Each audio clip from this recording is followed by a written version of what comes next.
back to the Giant Beastcast. We are here, and we are on a Thursday-Friday schedule. You can listen twice if you want to. Heck, I don't care. I'm Vinny Caravella. It is either Thursday, May 21st, May 22nd if it's Friday.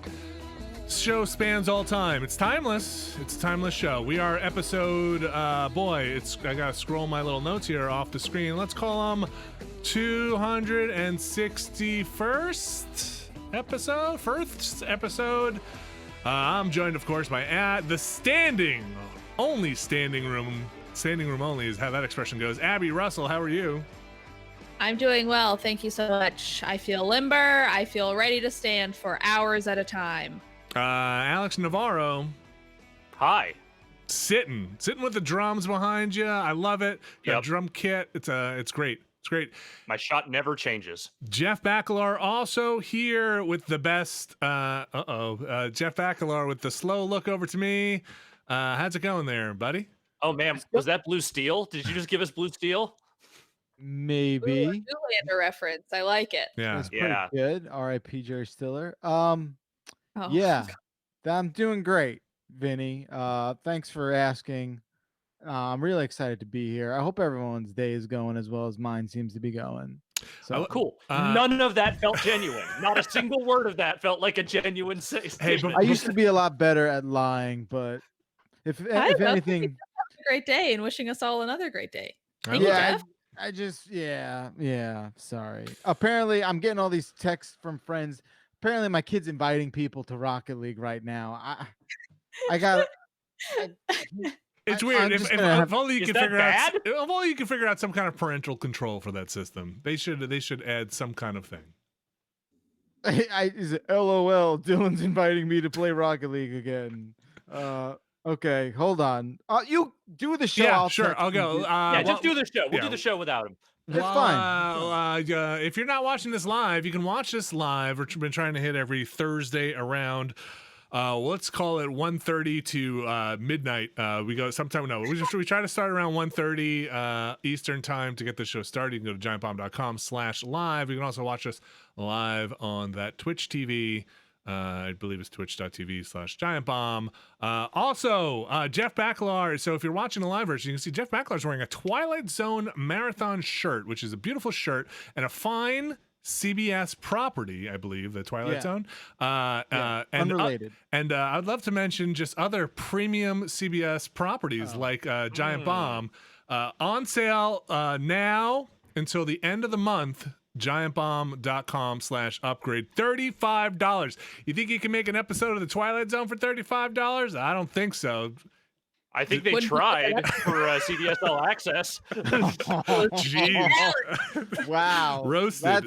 That is quite the dig. If you want to get in on this sale, giantbomb.com/upgrade, get billions of minutes, billions of seconds of content. I could probably safely say there's billions of seconds of content on giantbomb.com. A billion is a huge number. There's a large number of hours of content you can get for $35 for the year. That will jump back up, I think, to $50+ when the sale is over.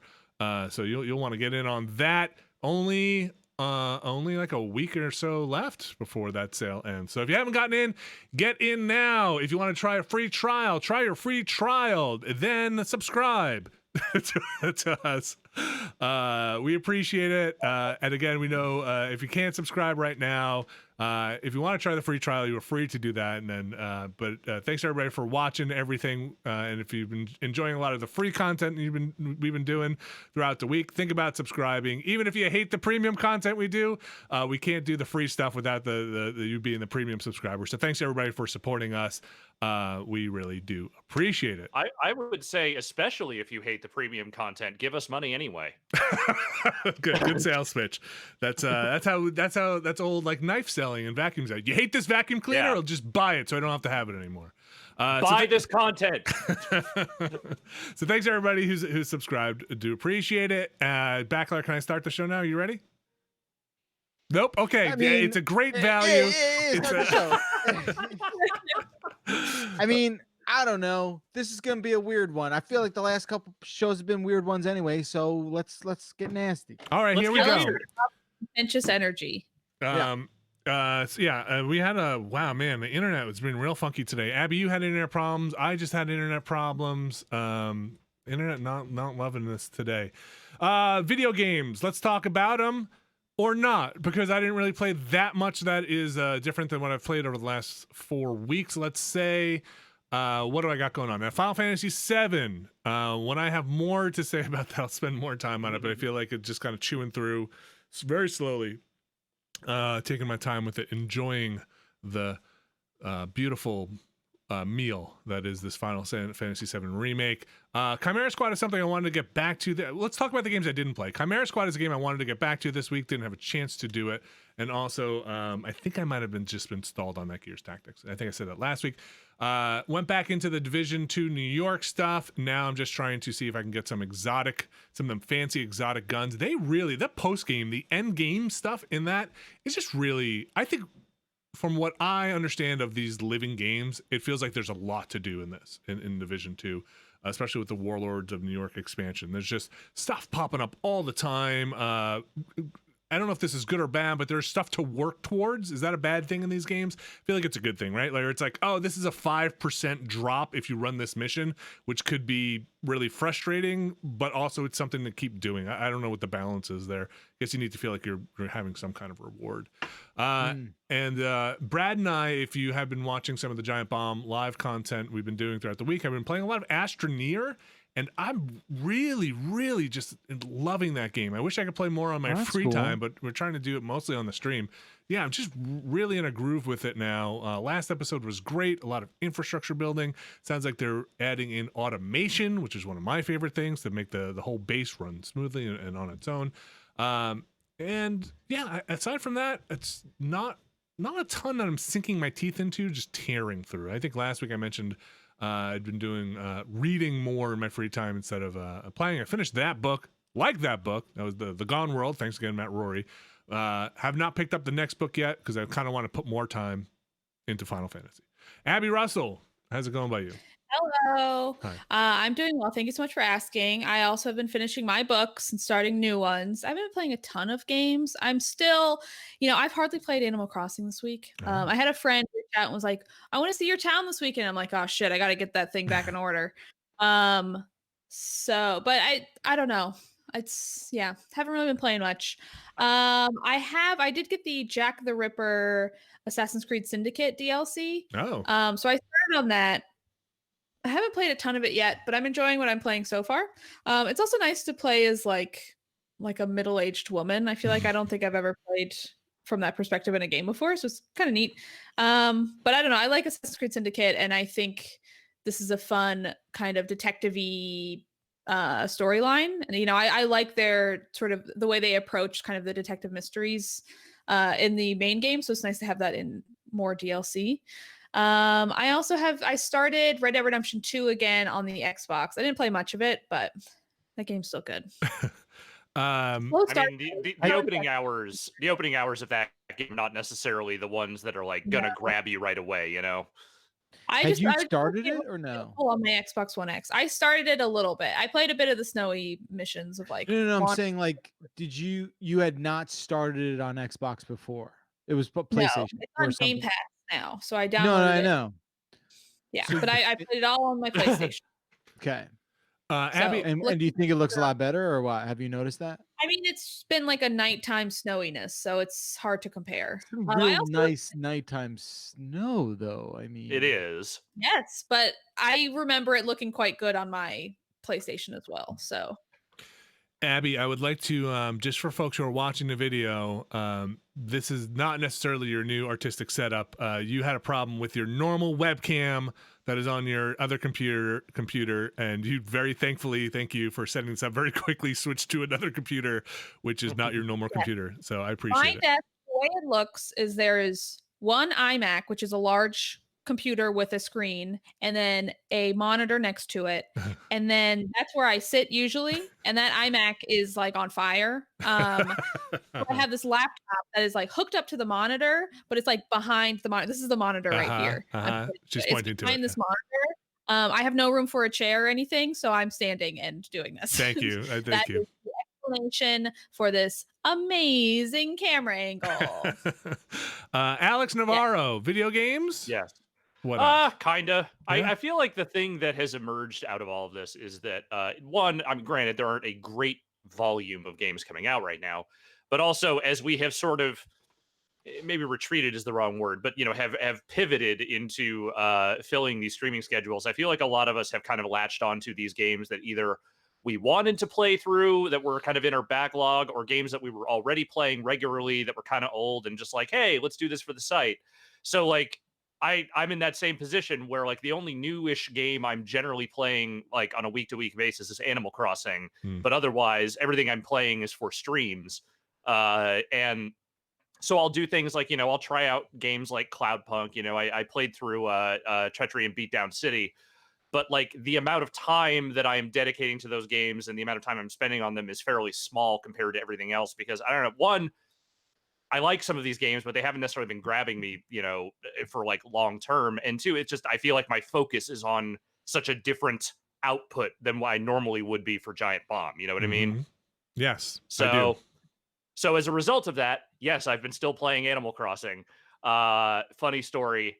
My girlfriend she has gotten very into remodeling the island now that she's done with her house. She is setting her design eye toward revamping the entire island in her image. And as a part of that, as a side thing to that, her boss's son has been playing this game. I think it is his first Animal Crossing. He is like 9.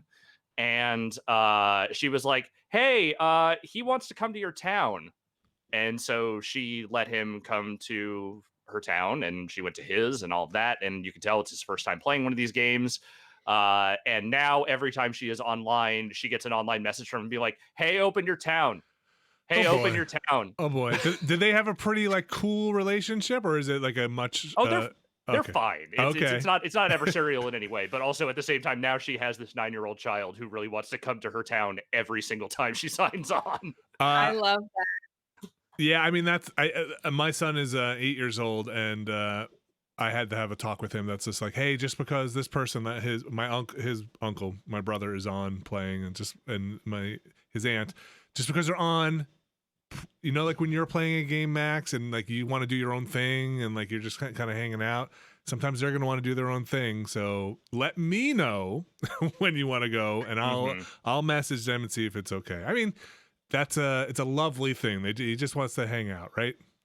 Yeah. That's right. And I mean, I think this game, maybe a little less so than games that actually have voice chat built into them, but it is a social hub for people, especially for people who can't, go and see each other. And I imagine kids these days are feeling it especially hard because, there's no school for them to socialize at. There's nowhere like the best they can do are like Zoom meetings, but why would you go to a fucking Zoom meeting when you can just, hang out with your friends in Fortnite or Animal Crossing or any number of other like online spaces where people ostensibly play games but mostly just hang out.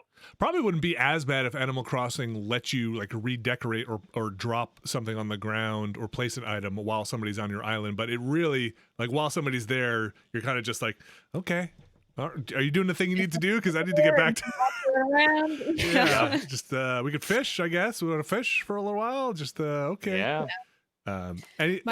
Sorry. My uncle messaged me recently. Well, he was like asking because he has 2 daughters who are like early teens, and he was like, should I get them Animal Crossing? And I told him about like, oh, well, here's the deal, they have to share, and this is kind of how it works. And then like a couple weeks later, he's like, okay, I finally got them Animal Crossing, and my daughter named her character something really dumb. Is it possible for her to change it, or does she have to reset the town? I'm like, she's got to reset that town or live with that name. Oh no. Do you know what it was? No. Okay. Yeah, a lot of weird things. So my little brother is moving to Australia soon. I think I mentioned that before. So he bought another Switch. He's got this big plane ride coming up, and he and his wife were playing Animal Crossing. But now for the plane ride, he's like, we have Switches, and now I have another Switch. He bought another Switch. So now he's got to start the island over again, and basically funnel money out of that other island to his new island. Visit that island, grab bags of cash that he had accumulated, his $6 million he has, smuggle it to his new Switch. That game's weird. Wait, Did he literally create a tax shelter out of his old island? Like, is he just No, fucking dumping funds? his wife is the main person on that island, so his wife Okay. runs that island. But he made a lot of money on that island. They were pretty far along, and no way to kind of duplicate the island to his new Switch. What's the new Switch called? The light Switch Lite? Is that what it is? Yeah, that was Switch the Lite. one. Switch Lite. Alex, anything else going on? I mean, here and there, I've been playing some more, a little bit more of the Streets of Rage 4. I played some more of that XCOM. I think I am actually almost done with that game now. And the new Civ content, the new Civs, as part of their like year-long pass of new content, just launched today. But I've not had a chance to dig into those at all yet. So I'm probably going to do that when I am done with everything this week. So you even played more Chimera Squad. I did play some more Chimera Squad. Do you have any updated thoughts on it, or you want to save them for like kind of as you wrap up? They're more or less the same as they've been Okay. the whole way through, which is to say that I think that the breach stuff is fun. I think that in a longer game, they would need more than just that to sustain it. And I think the tone is like part of the way there, but not all the way there for what they're trying to do. And also I have suddenly started running into weird crash bugs in that game that I was not having before. So I that is maybe hindering my want to continue to jump into that game. But nonetheless, I think it's neat. I just, I hope they need more than that, I think, to make a full XCOM 3 around that kind of that design and that notion. Okay. Bacalar. Well, hello there. Well, Vinny. hello to you as well. How hangs it? Fantastically. It is hanging fantastically. How are you? I'm making the best of the situation as always, drinking a lot of beer, eating a lot of food, playing a lot of games, hanging out with my family, getting into a little bit of trouble here and there. Oh, look at Just doing what you, I you can to scamp. stay- Yeah, I'm a scamp. That was my screen name. That was my AOL screen name. The scamp. Nope, Lil Scamp 420. Little scamp. Yeah, that was it. Little scamp 420 81. I remember you. 82. Oh, so close. I was really shot in the dark there. Yeah, it's just simple math. So yeah, so I've been playing a lot of Warzone, and there's Warzone news this week that I won't touch on yet because I don't want to get in front of what we're going to talk about. But a lot of new stuff. I'm super into it. There's like Easter egg stuff that's starting to pop up. That's like real exciting.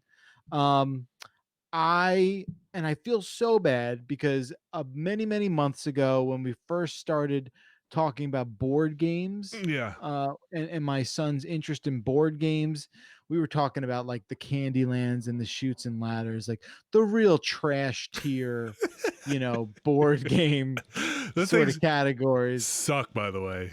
Those games are fucking garbage. They should. I don't even understand how they're being manufactured still. Just flip a fucking coin. It's the worst. It's the worst. Like, look, I'm gonna win. Oh, I rolled a 6. I guess I slide down this ladder to the beginning of the game. That's. Look, when you want to play a board game with like a 2 or 3-year-old, like, yeah, you got to play real garbage tier shit. But when a child gets older and is in a house of games and is exposed to games, you got to play some more of the advanced stuff. Nevertheless, somebody a long time ago, and I'm pretty sure I did thank them at the time. I hope I did. Nevertheless, I didn't open up this game yet because it was for ages like 8 and up. Okay. My son's not 8, but he's older, and he's been playing a lot of Ticket to Ride, and he really wraps his head around that. So we thought last night was a good time to open up Ghost Fightin' Treasure Hunters. Oh yeah, love that game. And let me tell you something. Yeah, that game kicks all kinds of ass. Like kicks his ass, or it's a great game. It's a great game. It's a great game. Okay. Great game. Yeah, it kicks all kinds of ass. Yeah. Like meaning it's all kinds of wonderful. Yeah. So there's 2 basic modes you can play, a basic and advanced. Right now we're starting with the basic mode because quite honestly, the advanced mode seemed like even a little much for my wife and I. But it's a really fun game because it's basically everyone against the game, right? It's you're basically teaming up against the ghosts. It's co-op. And it's co-op. And the idea is it's basically, it reminds me of like a Clue game board where there's a bunch of different rooms. And you are an explorer, you're like one of 4 kids, and you guys are all going into each room, collecting gems and bringing them back out before before 6 rooms get haunted in the house. And the game forces you to add ghosts on pretty much every die roll. And you're constantly, the game kind of starts off real slow and you're like, oh, this is gonna be easy. And then you hit a point where you're like, holy shit, every room is fucking haunted. What do we do? And you have to, if you land on a room with ghosts in it, you have to battle it with different die. And my kid just ate it up. Oh, that's fun. And it takes, and they're long. Like it's probably like a half hour a game or so, maybe a little more. And you're totally right. There's an escalation. It's very much like Pandemic, if people have played that, which is no? I just think like maybe it's not the best game to play right now. Oh, sure, yes. Oh, well, yeah. Did that go over your head? I mean, it kind of did. That game is so just out there in the culture. Like it very much has that escalation mechanic, though, of like, this is easy. How could anybody lose this? And then suddenly you're ping-ponging ghosts. We're like, oh, no, that room is full. Oh, that room is full. Oh, that was full, too. There's also a great thing in it, which you get stuck in a room and you need another person to help you if you you can't get out. What do you have to fight the ghost? And I feel like, again, I don't know. I see a pattern developing where I'm complaining about the instruction manuals for a lot of these board games.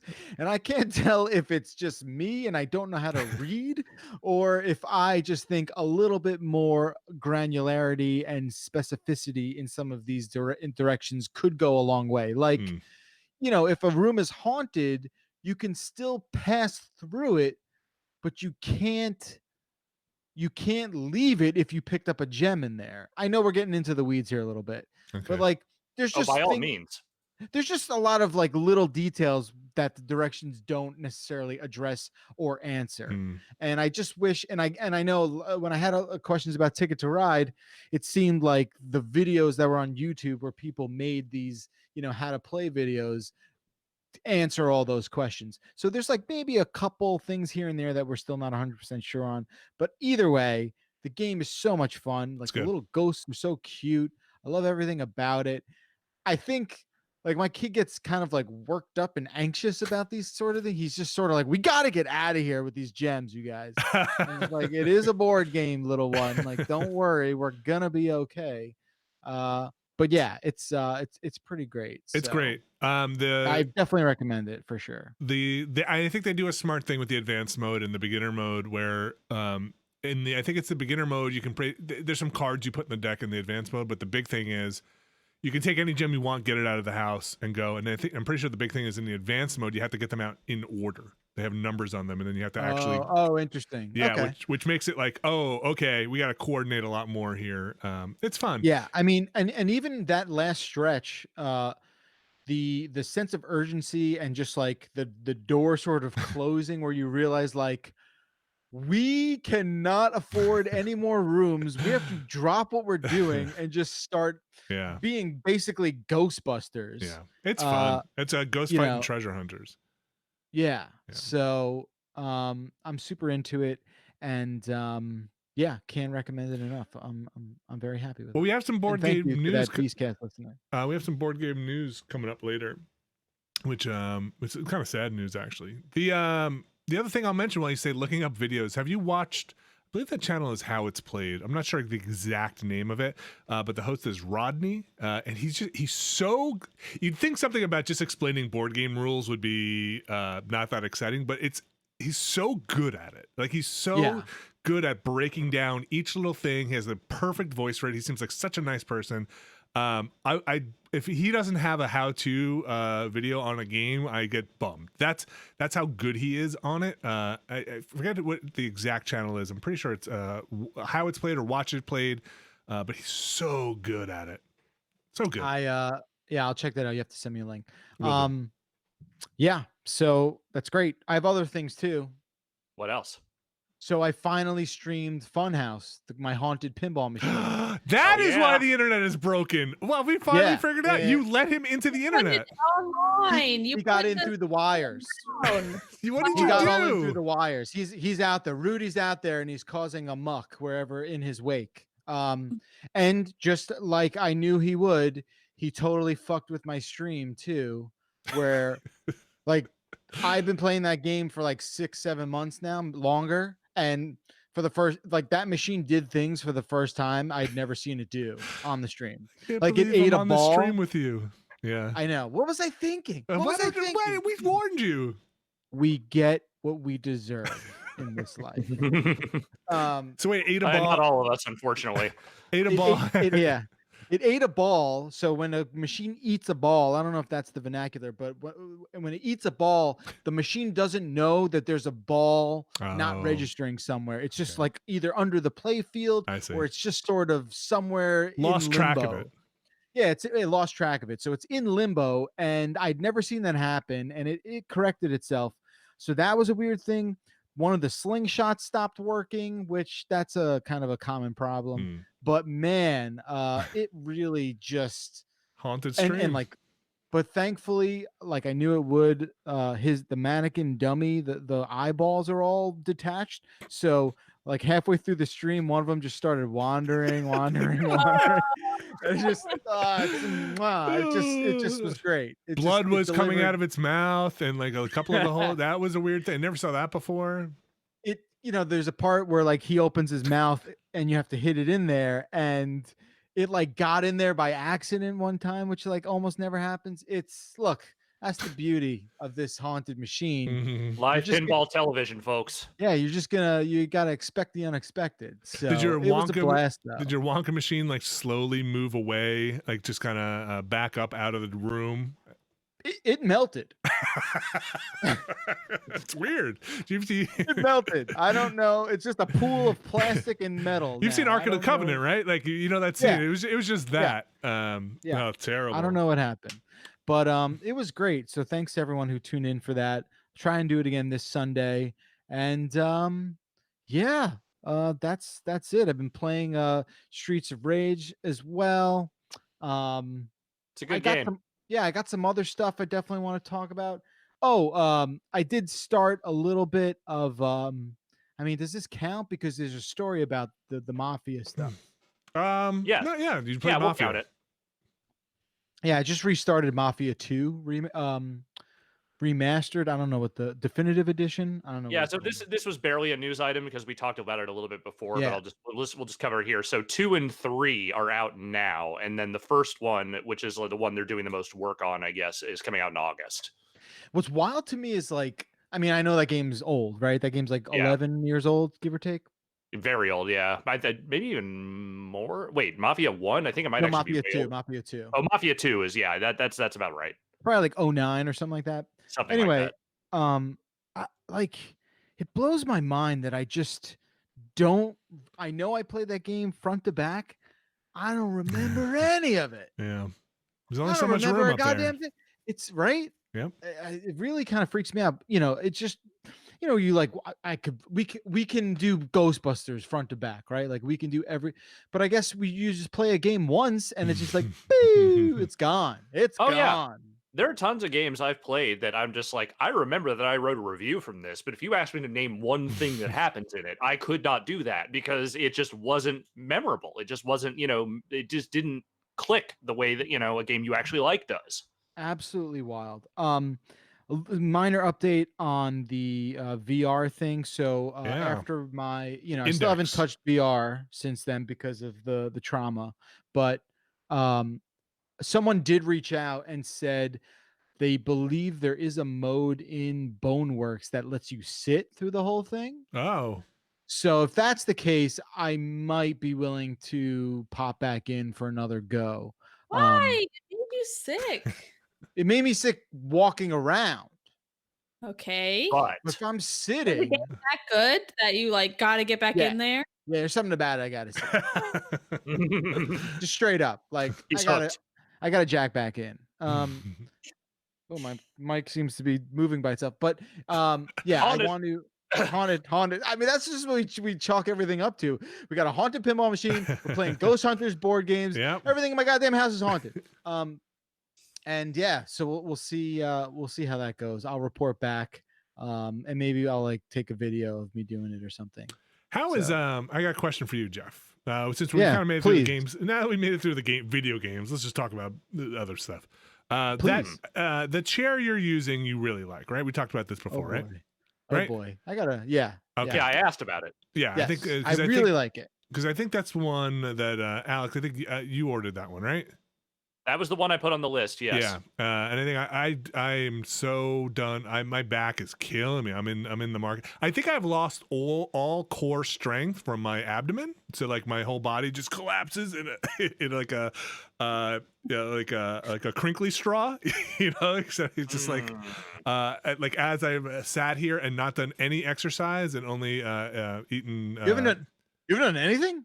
I mean, we go out for walks, but like I'm not. I'll repeat. You haven't done anything? Yeah, exactly. Wow. Look, walking is technically exercise, but like, you gotta get your heart rate up. You gotta like. No, that's what I'm saying. No, it's bad news. Pumping iron? No, Doing no squats? no iron. Doing, Jeff? No iron to pump. I'm skating around my neighborhood.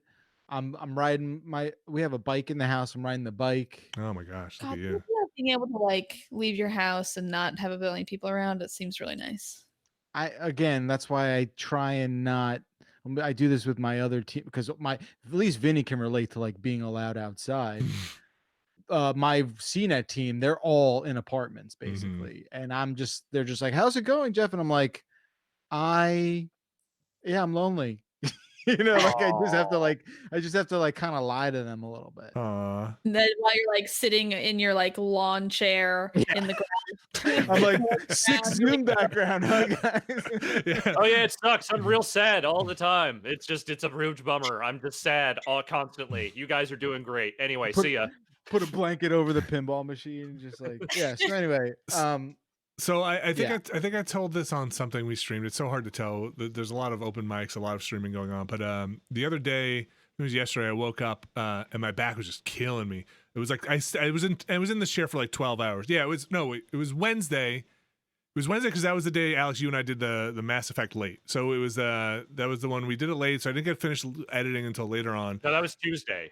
Tuesday, okay. And then Tuesday, yeah. And my back has been killing me, and I think this chair is just garbage. I'm not sitting right. My posture's bad. And so I gingerly come down the steps and sit at like the kitchen table and sit down like slowly old man style, like, you know, hands on thing, like, oh, my back is just like not 30 seconds later, the freaking chair breaks and crumbles from underneath me. Oh no! Putting me on the floor. Whereas so my two kids are cracking up. They're just laughing. My wife suddenly should be. My wife like comes upstairs because it's a loud sound. Like comes quickly, is like, "Oh my God, are you okay?" I'm like, "Yeah, I'm okay." And then she just starts laughing because I'm just like on the floor in a pile of wood. And it's just, you know, me getting up, nursing my back, doing the like most dad old man. I told you guys, I'm leaning on those chairs. You gotta break these chairs. You lean on these chairs, it loosens up the joints. I keep telling you every time you lean on those chairs. Oh, now your dad's Truly hurt. Incredible. Just what a day. What a day. It's just. Wait, so you need me to help you, right? Like we just decided to make fun of you. We need to help you. Help me do what? With Like, the chair. chair. The chair thing. Oh, the chair. No, well, that's a kitchen chair. So my basement chair. I know that chair, but Fill your kitchen full of gamer chairs. So that'd be great. That'd be great. So they were cheaper IKEA chairs, and the kids did loosen up all the joints. They love to sit on it with the two legs up and the two. Anyway, and they're cheap IKEA chairs, and the thing, like, I swear, ask any woodworker person, the last thing they want to do is make chairs. They are the hardest thing in the world. And making one is hard enough, and then having to make like a set of 4 is just forget about it. And the other thing is, though, like we've had these IKEA chairs for 15 years, I don't know, forever. I don't know how to buy kitchen chairs. Is that a thing where like you go to like where do you go for the kitchen chair store and buy kitchen? I feel like everybody I know just got kitchen chairs at some point from like family members or like had a set from like a garage sale or something, and it's just like I mean, find a furniture store you like, and then look in like dining section chairs. Yeah. And then find a store that. But you have to go there, right? Like to get a chair, you should probably sit in the chair, right? Yes. probably. Like That's what online reviews are for. what's a I mean, what's a yeah, but store with the everyone's- dining section? Everyone's butt is different. I mean, I realize I've been recommending this one chair to everyone without them sitting in it as well. But like, I mean, Yeah, you and I are dude. the same size. I figured, that's probably, it's probably pretty similar butt dynamics, if not exact. yeah, I mean, when we're all done with this, we should definitely go butt to butt and see. But I feel like, I just feel like you buy like whenever I got something, it was all part of like a set. We Like didn't a just, dining room set or move something. in and you're like, oh, good thing there's chairs here. No, but like yeah, I mean, I feel like dining room chairs could be super expensive, or they could be like the IKEA chairs we got, which I think were $10 or whatever we got at the time.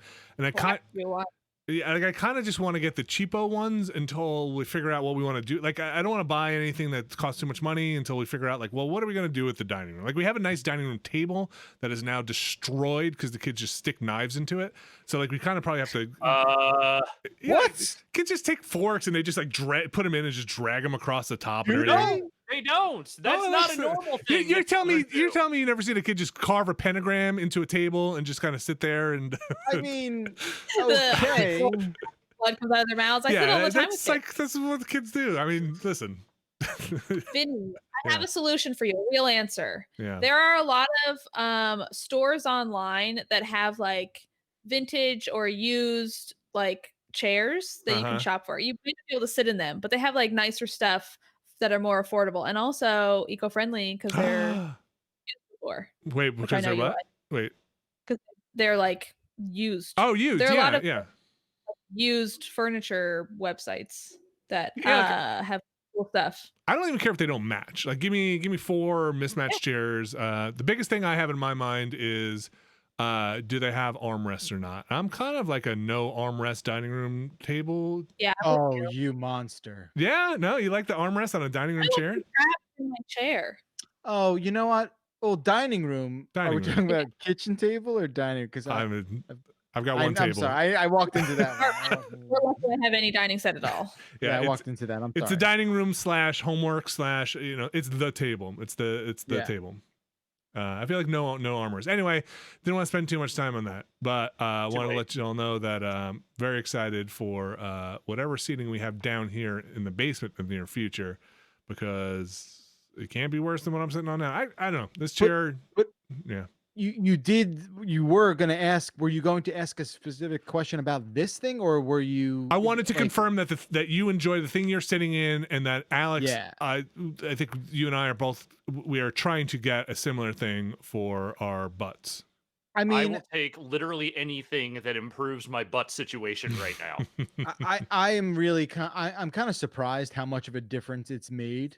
Seriously, like to the point where, my wife has like a makeshift office downstairs, and I just like sat there for a second the other day, and I was just like, oh my god, and I had to like just stand you up. Called it a chair? Yeah, I mean, yeah, my gamer ass can't sit here. Those were my words exactly. I've always said this. So well, yeah, I was talking to Dave in Alaska, our business Dave, and I said, I was complaining about my back, and I was like, I'm pretty sure it's just because I haven't been exercising, and I literally have lost all like core strength or whatever. He's like, man, then that chair's gonna be perfect because I feel like they're made for people who have like no core strength at all. They just kind of fall back into them, right? Like they're so high back, you just kind of lay back into it, don't have to support yourself at all. I have no idea. I've never even sat in one. The gamer chairs have been in our office before, and I've never. Maybe sat in one once, and I thought, how do people play anything in this? Because you're kind of lounged back in it. Like, I've never been a fan of lazy boys or big chairs. I don't know. Well, lazy boys, I feel like the one time I sat in a gamer chair, I feel like I was surprised at how firm it was. Because I think I was expecting it to feel like a lazy boy, which is just like, ooh, cushy. No, you'll fall asleep in that shit.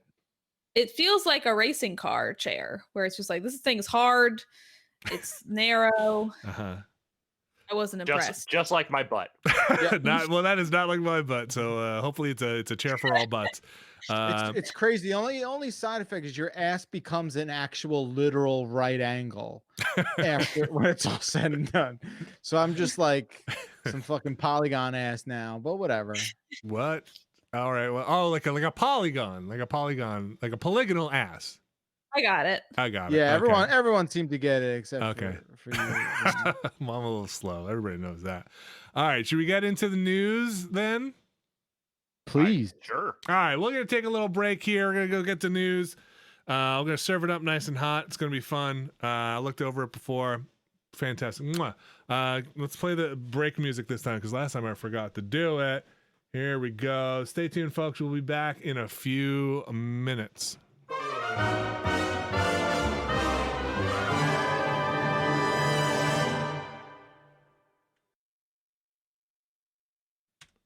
And we're back, folks. At least I hope we're back. Ready to get in some news. Get into the news. Alex Navarro, you have picked some news here. I have picked some news here. I'm going to start with the things that I picked since they're not very. You go first. Okay. You should go first. Oh, Okay, since they're not big things, and I did mention I had some board game related stuff.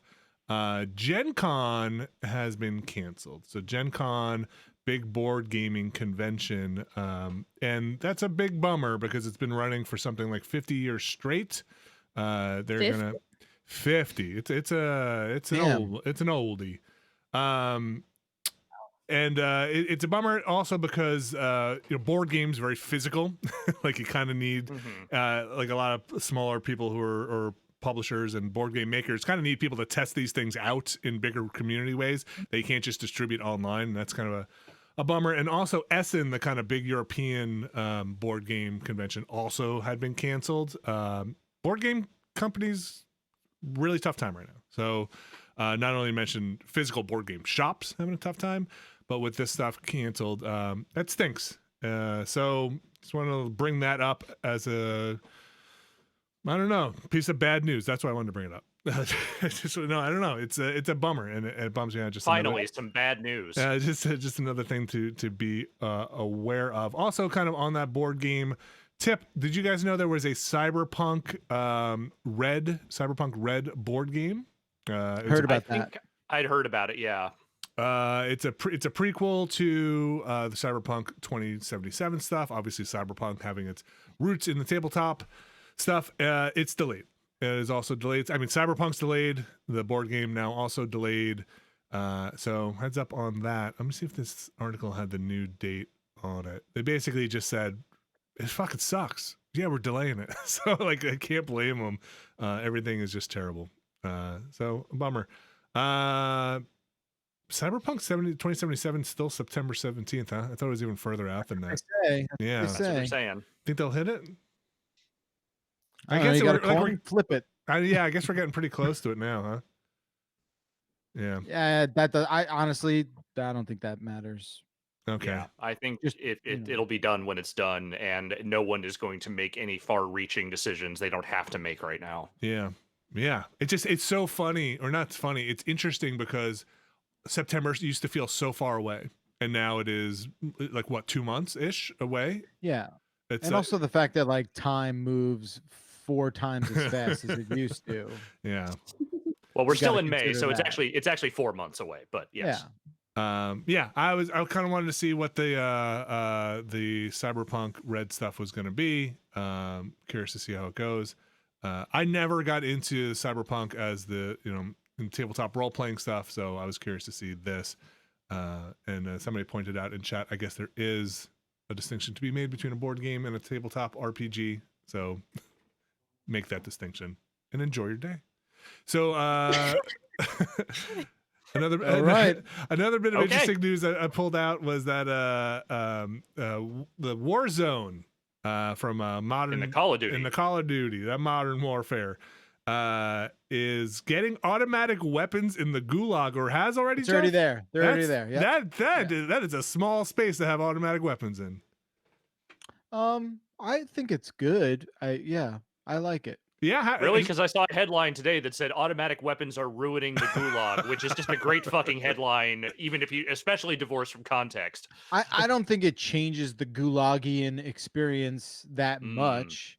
I just, you know, I've gone like 500 since they've come in. That's like sort of what I do 500, anyway. like point, like a Yeah. half. Okay. Yeah. So, you know, I just feel like they end a lot quicker, maybe.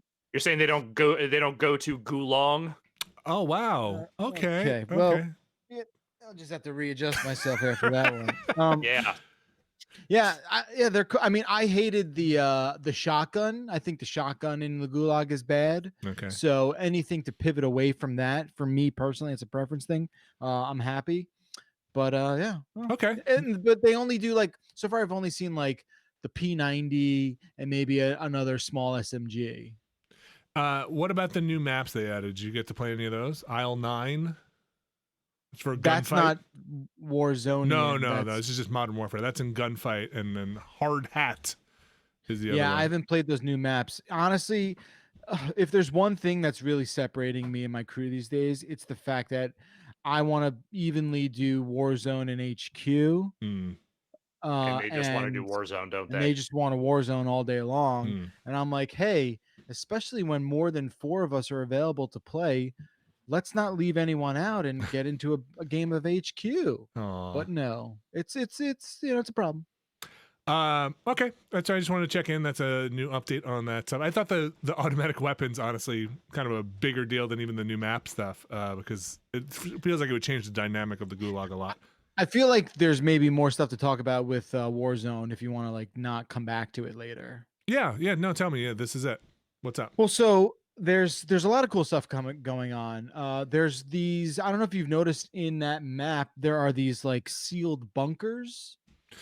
In that map, I haven't played enough. In that map. So apparently, the other day I was playing and one of my teammates was like, "I found a credit card," and I'm like, "It's not a credit card. It's probably like a key card." Mm-hmm. And we didn't know. Someone lost their credit card. Yeah, I'm like, "Oh, that's so weird." One of these loot crates had like a Visa in it. And we were looking online and we realized like, oh, this opens up a bunker in the map. Okay. And apparently there are 11 bunkers spread out in the map that you can unlock with a key card. There's a special bunker 11 that you need to do a series of like events to unlock it. And apparently if you do, it's more of like a teaser about the next Call of Duty game. Okay. I think. But either way, the scuttlebutt. Yeah, but I mean, I've seen videos and it's sort of like someone's, uncovered like some of the modeling of a plane from like the Cold War era, and Eurogamer confirmed that the next Call of Duty game is Call of Duty Black Ops Cold War. Okay. And so it all kind of ties in together. But the bunker stuff is really cool and that's really neat. The problem is that apparently you can only open certain bunkers that have like a green light on them. Okay. So you spend your time looking around for all these bunkers just to find out that it's locked. And that's sort of a letdown. Okay. So wait, how are they denoted on the map at all? No, okay. And apparently at least the 2 times that we got a card last night, we couldn't figure out any rhyme or reason as to like which bunkers open, and then obviously you got to also consider the maps getting smaller as you go on. Yeah. Okay. But it's fun. I like that kind of stuff. What's that? Have you played Apex with the key cards and the bunkers at all? No. So it's I mean, kind of similar. You get a key card, but then they show up on the map, and it's just like, hey, go to one of these bunkers, which that makes seems easier. Yeah, and you get good loot. I know. Yeah, you get good loot if you open up one of the other not 11 bunker. Like that bunker 11 is the special one. But yeah, it seems pretty neat. I kind of dig what they're doing, and ostensibly like there seems to be like more locked doors beyond those bunkers. So look, I know we're just slowly unlocking a commercial. Get it? Yeah. You know, we're like working towards voluntarily like clicking on the ad.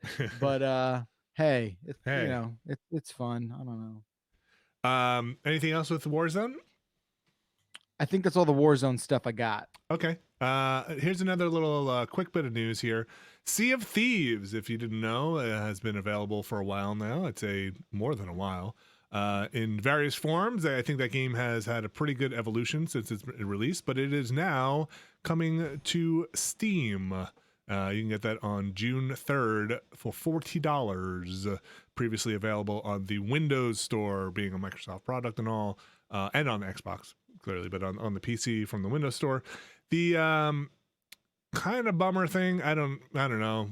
I don't know what we expect from games now, but I think I expected something different. Is if you buy it on Steam, you have to, if you own it already through your Microsoft purchase, you have to buy it again on Steam, which means that you will be signing in through your Xbox Live account to play it.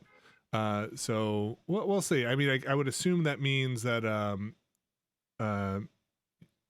hopefully you would play with people that are on your Xbox Live list, but I have to dig in more. Does your character carry over? Sorry? Does your character carry over if you're signing in with the same account? I don't know. The article I read didn't say that. They said you join. Sorry, I'm actually reading it. It says you can join your friends' sessions through the Steam UI to jump onto ships. I need to reread some stuff to make sure if there's crossover in there, or maybe the chat knows. Yeah, I haven't dug too much into it. I just saw the release date and kind of wanted to get that out there. But I do know you have to have your Xbox Live account signed in. So yeah. Oh, somebody in chat says everything does carry over. That'd be great. I mean, if you're signing in with your Xbox Live account, I would hope that you get that. It's interesting. Why wouldn't you just? Because isn't there like an option to just play it on PC anyway with like the Microsoft crossplay stuff? Like, because Microsoft has like integration where you can just like, oh, I played on my Xbox, I played on my computer. Yeah. Same thing. Why would you get it? I just don't understand. Why?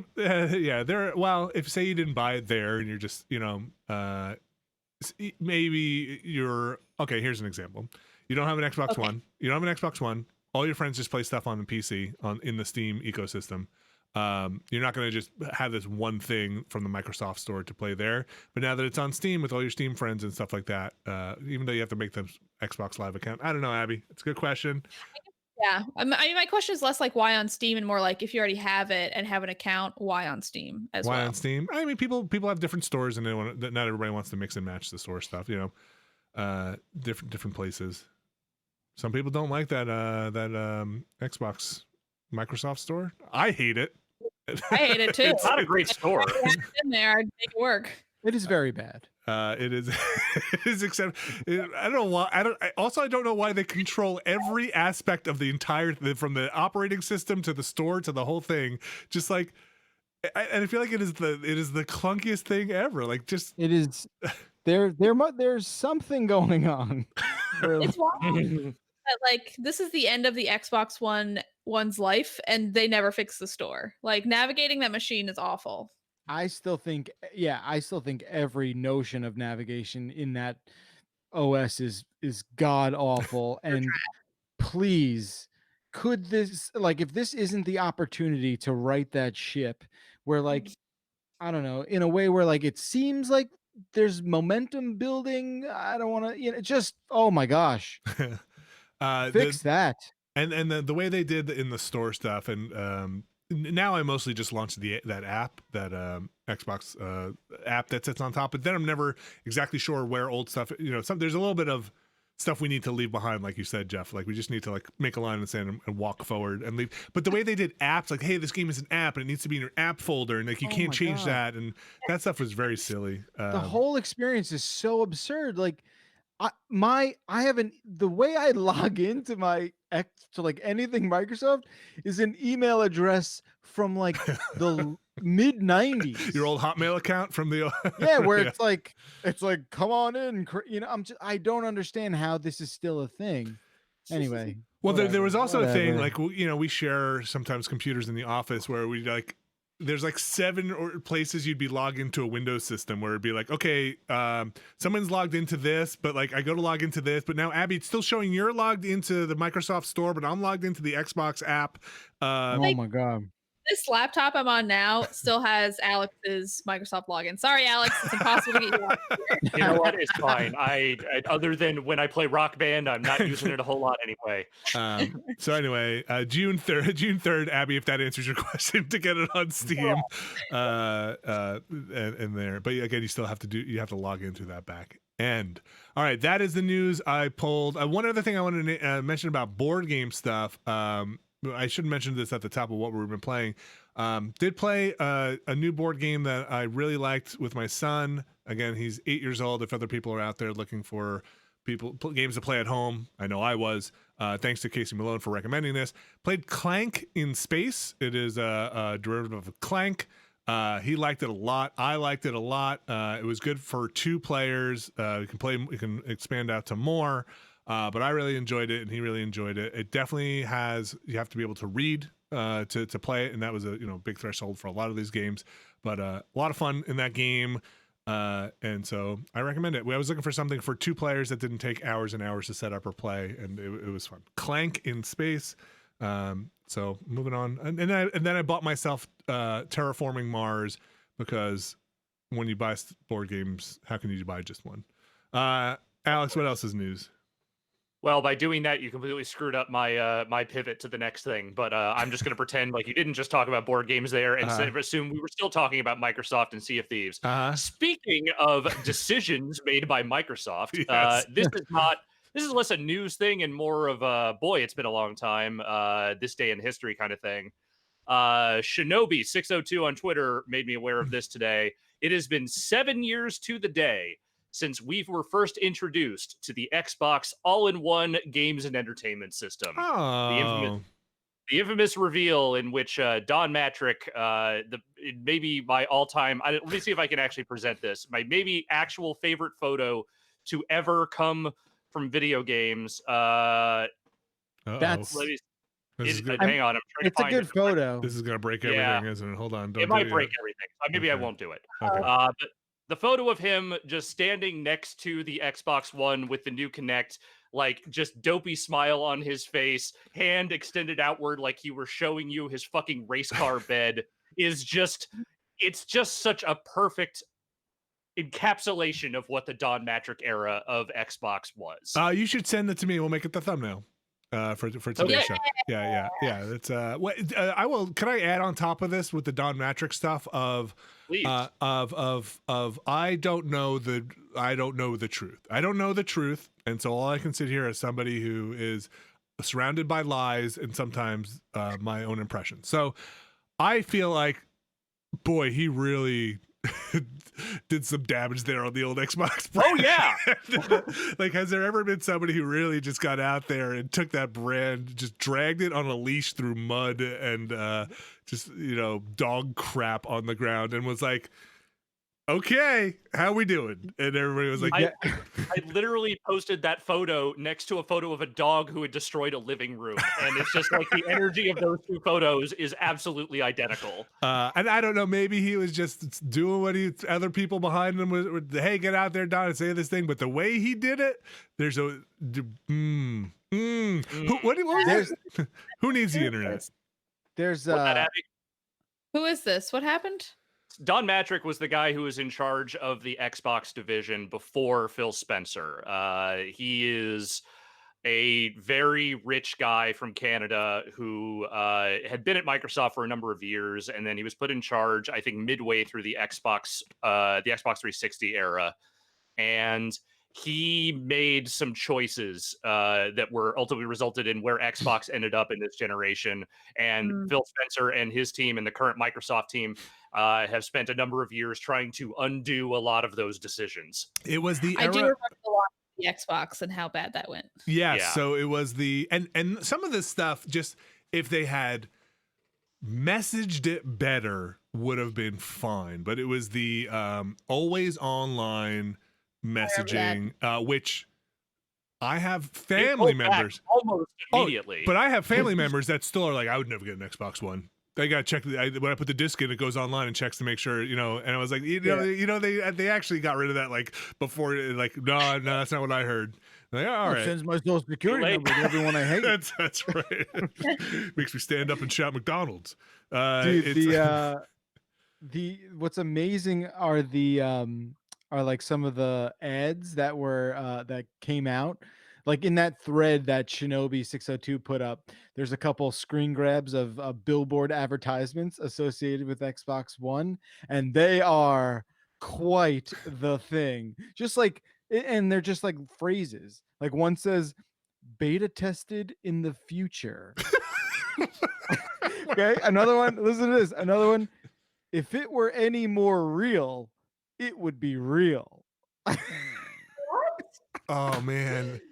Yeah, Ah. like it was. Look, and it wasn't that long ago, you guys. Like it was. This was not that long ago. I feel No, like it this was is 7 years ago. this Yeah. happens when we sit and we're in a Slack channel trying to name a show and we just start writing all sorts of goofy stuff. And like, you know, if it were any more real, it would be real comes after a bunch of 7 other ones where it started like, if it were any more real, it'd be amazing. Or, you know, and like at the end of 7 of those, one just says, if it's any more real, it would be real. And somebody just goes lol and you move on to the next one, right? And then Yep. And then they made that their actual ad copy. Like always the one person in that Slack thread who's like, okay, but like I actually have to name the show, and there was like, no, more. Yep. Yeah, more my Just butt. use that If it were- garbage. right, because it said like if it were any more real, it'd be my butt. And then somebody's like, if it were any more my butt, it'd be real. And somebody's like, if it were any Yeah. more real, it'd be real. I mean, I actually don't hate that one. No, that was just joking. Don't use that one. I yeah. mean, look, we can all laugh about this because ultimately Microsoft has more or less righted the ship. You know, there's a team there that actually kind of knows what they're doing and cares. And so, you know, it is as an obnoxious as the early launch of that system and its problems was, like they've kind of gotten there. Meanwhile, Don Matrick spent 2 years at Zynga and then disappeared into venture capital obscurity. So there you go. All right. Well, wait, how long ago did you say? 10? 7. 7. Okay. 2013. Man, time. What a time. Alex, what else? So on the events are getting canceled, so let's do online events front. There is a thing that is called the New Game Plus Expo, Yes. which is going to be an event put out. So it's 14 publishers have kind of come together, and a lot of these are Japanese companies. It's like Koei, Gung Ho, Natsume, Sega of America, Spike Chunsoft, like those companies, and then like WayForward is on there. And they are coming together and they are going to do a bunch of live announcements and gameplay demos as part of what they are calling this New Game Plus Expo. And so it kicks off on June 23rd. And it sounds like it will just be like a long stretch of announcements that they're going to be doing for all those companies. Yeah, so June 23rd with a live broadcast from, and then a big thing that goes like 5 p.m. to midnight. They're just gonna go? I think they're doing like the big stuff up front, and then they're just kind of doing longer stretches of, you know, other announcements, maybe some interviews. I don't know, but it's Okay, yeah, I mean we've seen that before, right? That's like kind of the I feel like that is the new press conference is the hour-long thing, and then hey, let's go behind the scenes and dive a little deeper into each game. This list is substantial. Of the like you said, like, you know, with Sega of America, like Atlas is on there, so like there's, you know, there's some good stuff in there, but a lot of these are also publishers that don't necessarily like get the lion's share of attention at like say E3. So, you know, doing it like this actually makes a degree of sense. Some of them I don't recognize, but there are some here that I do actually want to see, like 1 or 2 things that in there, like Arc Systems on here, right? I want to see. I would love to see what they have. I'm curious to see what Koei Tecmo has. I'm curious to see what SNK is going to put out. Yeah, that's interesting. Cool. I'm glad we're getting stuff. Maybe this will, in a weird way, maybe when this is all said and done, maybe this is what people will prefer. Like, hey, I want to watch the thing that it caters to my taste on this day, right? Like all these Japanese companies and, you know, all their games. Interesting. All right. June, let's just say that again. June 23rd. And we are over here at Giant Bomb trying to assemble a list of stuff that we will be talking over for this summer of game stuff, and also planning on, or our current plan is to try and end the week with some kind of wrap up thing where we can go over any big announcements and get together and talk about that stuff as part of our, I keep saying E3 plans, but it's not E3, it is the summer announcements thing. I think everyone knows that when you say E3 plans, you are more referring to the larger nebulous period of time in which E3 would normally occupy. Yeah. Oh, the post E3, Yeah. post X. So, what else, Alex? So this is I don't know a lot about this one. You mentioned this one to me earlier, but this you're right. This is pretty funny. So Doom Eternal Doom just Eternal. put out an update where they added some anti-cheating software to the game's multiplayer. I think to try and obviously prevent people from cheating in the multiplayer. It's the de novo anti-cheat software. And apparently, as soon as they did that, everybody revolted Yes. because the software requires things like kernel level access to computers. There's a lot of issues that people were having with it. So now they are already getting ready to patch that right back out. Well, that's where the cheating hides, is in the kernel. Everyone knows that. Yes. I had heard, and again, I'm not too up on all of this, and I don't have time to dig in too deeply. But the scuttlebutt I had heard, and we can kind of go through some of the actual details here, is that it is part of the single player as well. That game it is in the, it's not just running when the multiplayer is running. Right, it's just in the game. It's in the game, and also runs at boot up on your PC. So if you install Doom, this will be running in the background at boot, which is, nobody wants that. No. It's nobody wants that. I mean, there are other games that have anti-cheat kernel based things. I think Apex has it, but I think usually runs when the game is running. Right. This in this case is apparently a little too intrusive for everyone's taste, and now they are having to walk it back. Yeah. So yeah, I can see why people would be bummed out about that. I know some people went for it. It got review bombed, of course, on Steam. It always does. And then some people asking for refunds. So we'll see what happens with the walk back. I think it did have a statement, but I can't find it now. Yeah, it's that de novo stuff. If you've heard of that, if that rings a bell, people always get mad when that stuff comes up. Yep. I wonder how is the Doom Eternal multiplayer doing? Fine, I think. I mean, it sounds like there's a player base for it. I don't know how extensive it is, but I have not seen people talk shit about the multiplayer the way they talk shit about Doom 2016's multiplayer. So I assume there's a subset of people that are playing it regularly. Not because no one's playing it though. Because people loved the other Doom, right? Whereas this Doom, more lukewarm on it. I don't know. There are people who definitely love this new one. I feel like in this case, it's more like people loved the single player in 2016 and barely remember the multiplayer. Whereas this, I feel like I saw people saying, "Oh, the multiplayer is pretty good," and then for me at least, the campaign just did not catch me at all. Okay. Here's their as we examine any future of anti-cheat in Doom Eternal, at minimum, we must consider giving campaign-only players the ability to play without anti-cheat software installed, as well as ensure the overall timing of any anti-cheat integration better aligns with player expectations around clear initiatives like ranked or competitive play, where demand for anti-cheat is far greater. So there you go. Got all that. Mm-hmm. Yeah. That was from Stratton. Marty Stratton. Yeah. Yeah.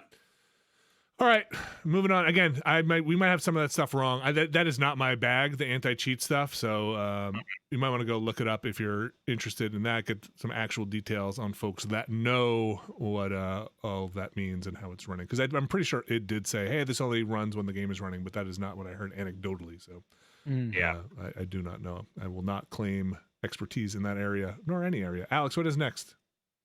Well, you can claim expertise in this area. Kerbal. You know Kerbal. That anybody can prove me wrong if I said that. All you have to do is go watch. You brought those Kerbals home, Vinny. You did that. You're an expert. What's going on with Kerbal? I can't wait to play it. Well, you're not going to get to bring the Kerbals home for at least another year. Kerbal 2, which we know has been in development by a totally different studio from the folks that made the first one, under the 2K banner. It has been officially delayed to fall 2021. It will not be out this year. Okay. How about everything is delayed? I'm not saying that as a jerk. I'm like, hey, let's pause the clock and just assume. I'm more surprised when stuff isn't delayed right now. Yeah, Definitely. What was it? I'm looking at this article. I just pulled it up. Initially was like now? Oh, geez. I think it was originally supposed to be early this year, and then I think it kind of got pushed indefinitely at some point, and now, it is officially out not until next year. Okay, I would love to see just what is more of that game. Like, it doesn't have to be out, but I'm just very curious about it. Yeah, that's fair. Also, I'm pretty sure they're do you know? I'm not pretty sure. I thought I had heard that this was not just a PC thing, that they would target across consoles too. But I know they tried to bring the Kerbal Space Program to the consoles, and I haven't checked that out. Have you guys looked at that at all? No. I think they were rough at launch, but I feel like at some point they got better. I never really tried them on console, so I don't know. Okay. Yeah, I'm curious. I mean, the things that made that game so amazing were a lot of the user mods and stuff like that, which I'm wondering that community. Hopefully they're doing right by that community. I hope. It's 2K has them. It's now? 2K. 2K owns the game and is publishing it. All right. What else? So this last one is less of a news item and more just me wanting to point some people toward an article that I thought was pretty fucking cool, actually. Okay. I was a big SimCity head back in the day, or the early SimCities than the later ones. But Maxis made a ton of weird sim games back in the day. I was initially made aware of this by the journalist Maddie Stone. She mentioned this thing that existed, which I did not know existed. So there was a division of Maxis at one point that was working on what more or less boiled down to business simulation software for the businesses. The one that she cited, which is the one that kind of brought me to this article that I'm about to talk about, was this thing called Sim Refinery. And what it was this version, SimCity-like software that was designed to not teach an employee how to work in a refinery, but to give them a sense of how all the things in a refinery work together and kind of like what the systems for that are. It was software that I believe it was commissioned by Chevron, and it was only distributed to its employees at, I think, initially the Richmond, California refinery. And so she mentioned just like, hey, I've heard about this. I wonder if anyone actually has a copy of this still, if anyone wants to let me know. And then 2 days later, this article appears, which apparently has been at least a few years of research in the making. It's on this site called The Obscuratory. The writer is a guy named Phil Salvador. And he wrote this article called "When SimCity Got Serious: The Story of Maxis Business Simulations in Sim Refinery," and it is a great deep dive into that division of the company and some of the other things that they made. And so I highly recommend checking that out. But also, Phil posted, I think last night, someone in the comments somewhere straight up posted a floppy disk that has the Sim Refinery logo on it. So it may actually exist. It may be out there, and it's possible we may get a dump of that at some point. Oh my goodness. So sorry, you want to play it, you said? Yeah, I want to play it. I bet it's dry and boring as shit, but like I love this kind of like ephemera and like obscurity stuff. Like I'm desperate to see what the thing actually looks like. I hope it is dry and boring as shit, and then a giant ant shows up or something, and I was just like, all right, deal with this now. I cannot believe how in-depth and well-researched and just like unbelievably reported this whole story is. Oh my god. He's apparently been working on it for like multiple years. Like this has been a project of his.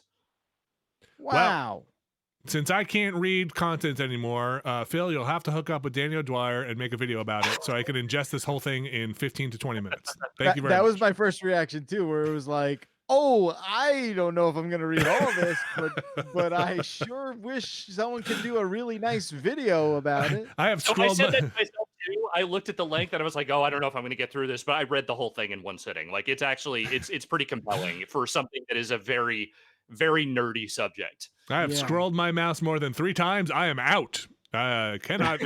My mouse just stops working after that. It's just, I just clicked the back button. That is super cool and very interesting. Yeah, so check that out if you have any interest in Maxis and some of their side ventures, because it's a really neat find. And where it's from, the obscurity is where .com. The Obscuratory, Tory at the end. So yeah, just look up the anything about. I imagine if you just do a search on Twitter for Sim Refinery, it will bring you to the link. Very cool. Very cool. All right, Alex, anything else you want to bring up before we move on? I just saw this. Apparently, EA is releasing the source code to Command and Conquer and Red Alert. Okay. So if you want that, speaking of nerdy shit, that's apparently a thing you're going to be able to have access to soon. Great. Oh, okay. That's all I got. No, I mean, hey, that's kind of cool. That's weird. Why? I don't know. Okay. They can. Okay. Because they're not making any more of those. I thought fuck it. All right. Aren't they just putting out another package with them in it? Jeff, do you have any more news you want to hit before we get on to the emails? I do, if that's okay. I do actually have a couple of things. Okay. I want to talk a little bit more about that Unreal Engine 5, PlayStation 5 sort of situation. Okay. What's the situation? Well, remember we were talking last week about like my frustration with how these things were like sort of presented in a way that felt right? So, I mean, look, to the surprise of no one, obviously UE5 is not somehow this like console exclusive thing. And Forbes did some reporting, Kotaku did some reporting, and they basically like got to the point where they were like, okay, Tim, Mr. Sweeney, please just give us a quote so we could like all move on with our lives. And yeah, there were, long story short, it's like, yeah, obviously all the technology that we showcased in that demo we're targeting for Series X as well. And I think it kind of like unpackaged a little bit and unpacked that sort of, not to say that they were conspiring together in any way, but there was this sort of like, partnership there that I think rubbed me the wrong way. That's for sure. But some of the reporting that went on in the days and week after that debuted, I think kind of it would do well for maybe some people to read that and to understand it. And again, specifically, you're referencing the Kotaku article. Epic and Microsoft aren't saying whether that Unreal PS5 demo can run on Xbox Series X. That is a long headline. Yeah, it's a long headline. And like, the initial reporting was like, hey, Epic was coming out and being like, no, we're not this is not designed to run on Xbox. Like, we're not running it on Xbox. Don't ask, because it's not running on that. But, I think things kind of lightened up to the point where it's like, well, yeah, we made this for that thing, and the tech showcased in there is not somehow exclusive. Right. It's just they signed a deal at some point with Sony, and of course they're not going to talk about that. Like, it's a marketing deal. Right. And that's I get that. So anyway, just a little bit more transparency, which is I think a good thing. Just like not having read any of this, I just can't believe that the Unreal Engine won't be on Xbox Series X, and that they're gonna. I can't believe and I can't wait to play that game too.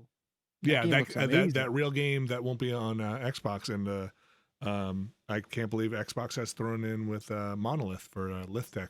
That is, it's crazy. Oh, every game will be Source Engine. It's a weird. How about that? And have de novo at boot up on the kernel. It's wild times. Do you have anything else? Yeah, this came across my desk in the hours before we went live here. It's a pinball thing, but it has to be seen and talked about briefly by me. Okay. It's this thing called Multimorphic. Ooh, that's a cool name. I like it. Yeah. Okay, great. It's right up your thing then, I guess. It's called Multimorphic. It's modular pinball.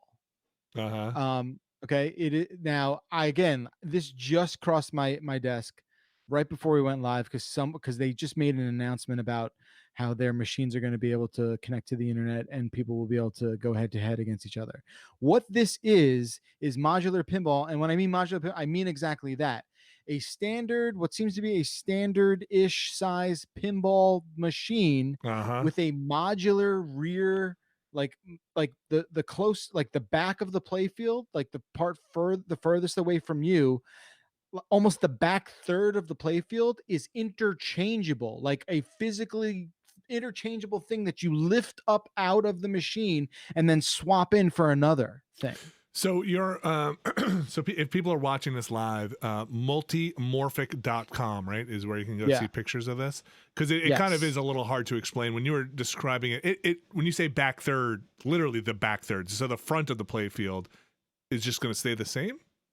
Right, but the front of the playfield has like a standardized sort of like 2 slingshots, the 2 flippers, and then 2 rails that run along each side of the machine. Okay. But those seem to be standard. Underneath that is say that again? Isn't that boring though? Because if the bottom part's the same every time, I know that the top part is where like a lot of the ramps and like crazy shit happens.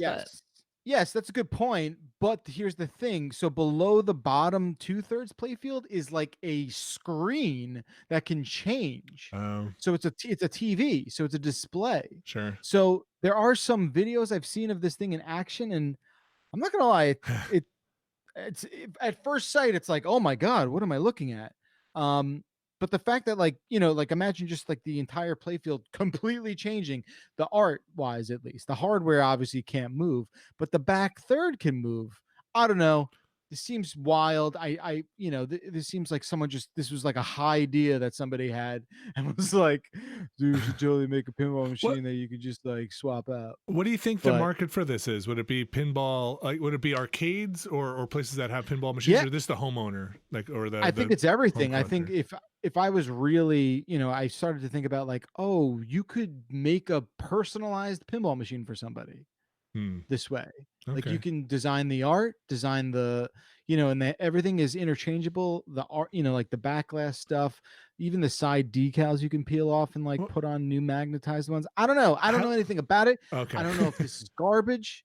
I've seen a video where it's physically working, so I see that it's a real thing that exists in some capacity. I'm just really intrigued by it, and I never heard of it. And I'm also intrigued by it. I feel like from what I hear about pinball machines is they are like the most finicky and they break all the time and are really easy to break. So the idea of having like a whole piece of it that can like be removed makes me think that is this just going to break all the time? Yeah, I mean that's definitely a concern. Like, look, like my old machine is broken a lot. The newer ones a lot of the newer ones don't have that many issues. But I don't know. This just seems kind of wild. I would love to know too, if you want to follow up on this, Jeff. I would assume that logic comes in the modular piece where like you plug that thing in and it understands how it's supposed to keep score and what all the logic of gating the balls or holding like I would imagine like the rules and come with the piece. Light shows. They have to be right. Like that's how they would almost like that part is like the cartridge, right? Right. Yeah. Exactly. I mean, anything new in pinball is interesting, right? Because it doesn't like evolve on that its quickly. face. This is very cool. Like there's no two ways about it. It is just simply very cool. Like you have a TV at the bottom of the playfield that's changing. And I don't know. It just almost seems too good to be true, which, oftentimes a lot of things are. Right. But I don't know. I mean, they want $1,000 deposit for just the base machine. So did they say how much the machine would cost in general, like after your deposit? It looks like the separate games are like in the $1,500 to $2,500 range for the modular parts.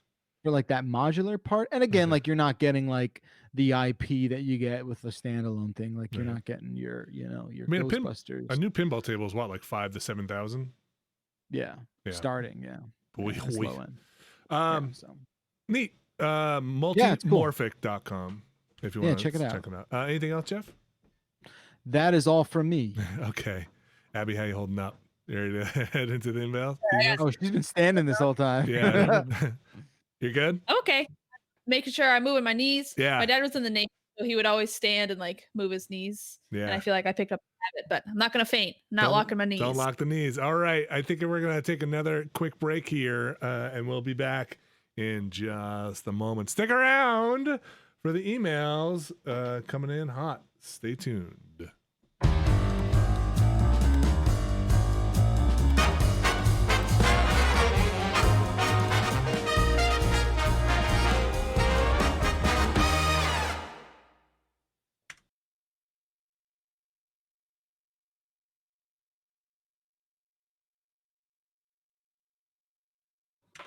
And we are back. And we're back, and we have emails to go through. Oh boy, oh boy, oh boy, oh boy. Thanks everybody for sending in emails. You can send them into beastcast@giantbomb.com. That is beastcast@giantbomb.com. Before we get into the emails, I want to take a second here and thank everybody for listening, watching, or doing whatever you're doing, because as the good Lord knows, I have my podcast listening has gone so far down. I want to apologize to every podcast that I have not listened to in the last 2 months since my commute has evaporated. It is my fault, not yours. I'm sure you're still making them. So I want to thank everybody who has listened to this. Or hey, you know what? If you're watching this, when you grab your phone next time, just hit play and stop. Just hit play and stop. I'm sure it registers something somewhere. It's good for everybody. You know, it's just, I feel bad across the board. I know everybody's podcast numbers have gone wackadoo. So anyway, email beastcast@giantbomb.com. Beastcast@giantbomb.com. Abby Russell, what do we got going on this week? Okay. Alex, do you want to read this first one from Pat? Sure thing. Pat says, "Hey, Beasties. What is the most awkward movie you've watched with your parents? Vinny, have you had an awkward movie viewing experience with your kids yet?" And we'll extend that to Jeff as well. Love the show. Pat in Sumner, Washington. Oh boy. I used to be scared of the oh yeah, okay, I've got two of them. One's like a cute thing. I used to be very scared of the was it the witch who in Snow White? Is it she's a stepmother? Is a witch? She's a witch, right? Yeah. Or whatever. Oh, yeah. Yeah. Yes. Yeah. I used to have to leave the room anytime she came on. I'm very scared of that. The other thing I watched with my family, I don't know why, but it was like an afternoon. I wasn't that young, so I was probably in my younger teens, but we watched Full Metal Jacket as a family together. Just sit down with the fam and afternoon, and I just remember being like, the first half of that movie isn't as dark. I mean, there's a turning point where everything dark, but yeah, and then it turns real dark, and I just remember being like, "This is it still daytime outside?" Like, I open the windows, be like, I just want to kind of go in my room and be alone for a while and not talk to anybody for a while. So Oh dear. if I haven't had anything funny with my family, we're pretty tame for the most part. The only problem we have is having the two kids.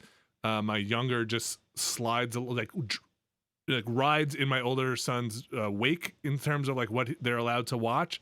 Well, so things that we would not show a 5-year-old, she watches because we're watching it together with Max, who's an 8-year-old. So he kind of she drafts right in there. And well, that's always I'm used to that. yeah, the younger sibling grows up twice as fast. Yeah, so occasionally I'll just take my daughter, because she'll just be like, this is too much for me, and I'll be like, okay, we'll go upstairs, we'll go do something else. You guys watch the movie. Good. Mine is a little different. I saw in theaters The Wolf of Wall Street next to my dad. And if y'all don't remember that movie, it's like 3 hours of a lot of sex and drugs and full nudity. And I think like pretty early in, like the first 15 minutes or so, there's one part where Leonardo DiCaprio is like snorting cocaine out of like a woman's vagina. That's an interesting experience. But I feel like I've seen a lot of movies in theaters with my folks, and like it's fine, whatever. But there is sometimes like my dad is awkward, and like if there's like a joke related to sex, he doesn't know how to just laugh at it. So like laughing like, oh, her face, and not like okay, it's fine. No, we get it, dude. We get it. I have the extremely dark version of that. Oh my god. My dad, so as a child of divorce, my dad and I had the divorced father-son routine, which was every weekend or every other weekend we would meet at a mall, we would have lunch in the food court, we would see a movie, and then say, all right, see you in a couple weeks. So most of the time the movies we went to see were pretty benign, or even if they were bad, they weren't necessarily awkward. The one exception that sticks very clearly in my mind is Darren Aronofsky's Requiem for a Dream, Oh, which man. as a Holy teenager, cow. you know, I was already it wasn't like I was too young to see it necessarily, but I was actually already watching a lot of movies like that. I'm too But young to see seeing that it- today. Like that. Yeah. The speaking of butt to butt stuff, Jeff, let's just say that during that scene, things got like I could see him nervously shifting in his chair, which I have never seen him do during a movie before.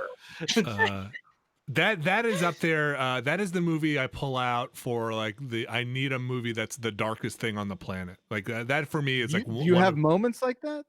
where you need a movie that's like for say you were gonna be like making a joke about watching a movie with your kids, right? Like, oh yeah, we watched Requiem for a Dream. Like, it is my go-to.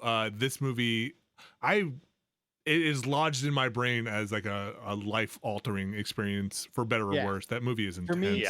For me, Children of Men is that where it's like I need a movie to shock me in the face right now. Like the difference being that Children of Men is also just a much better movie. Like that's a movie I can watch pretty much anytime it's on. Whereas Requiem for a Dream, I think Requiem's good. I think it's not bad. It's also it's a movie that feels really dark and subversive when you're 16, and then you watch it as an adult and you're kind of like, this is really just very try hard. Like I like it, but it's very try hard. There's a lot of movies from the 90s that are like that now, I think. Yeah, and I feel like Requiem for a Dream shows its age a lot more than Children of Men, which is just like a masterpiece and just perfect film. I think bottom. It is. For the longest time I could not watch Requiem was 2000, but I could not watch Children of Men again. Like it took me so long to just be like, I don't know, maybe because we seem to be hurtling towards that future, but like, I don't know. That's it. You're right. I remember seeing that in the theater and just being shaken. Yeah. I too was shaken by the fact that Julianne Moore forgot how to act for her part in that movie. Rude, Alex! How dare you?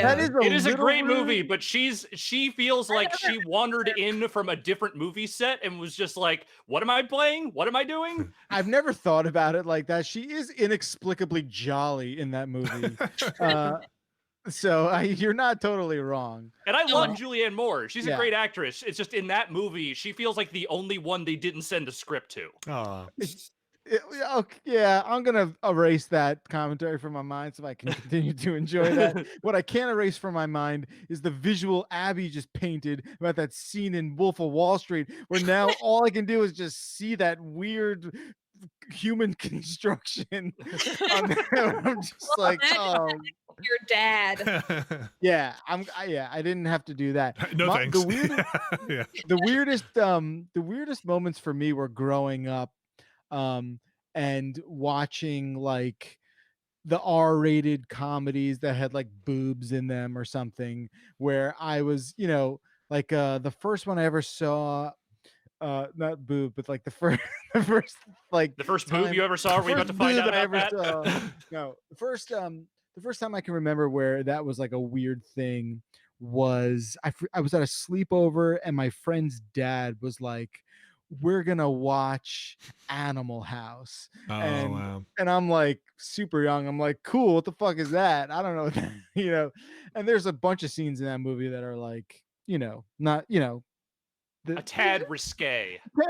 For especially people who I definitely wasn't even like 12 at the time.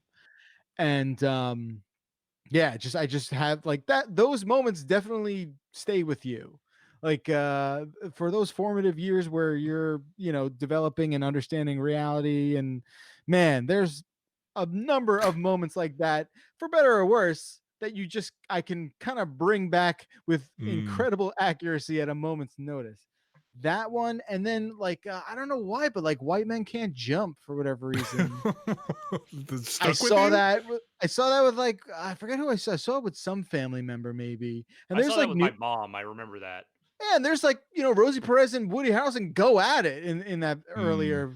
Oh yeah, there's fucking in that movie. There's a lot of like hot fucking in that movie. And you're just like, oh man, all right.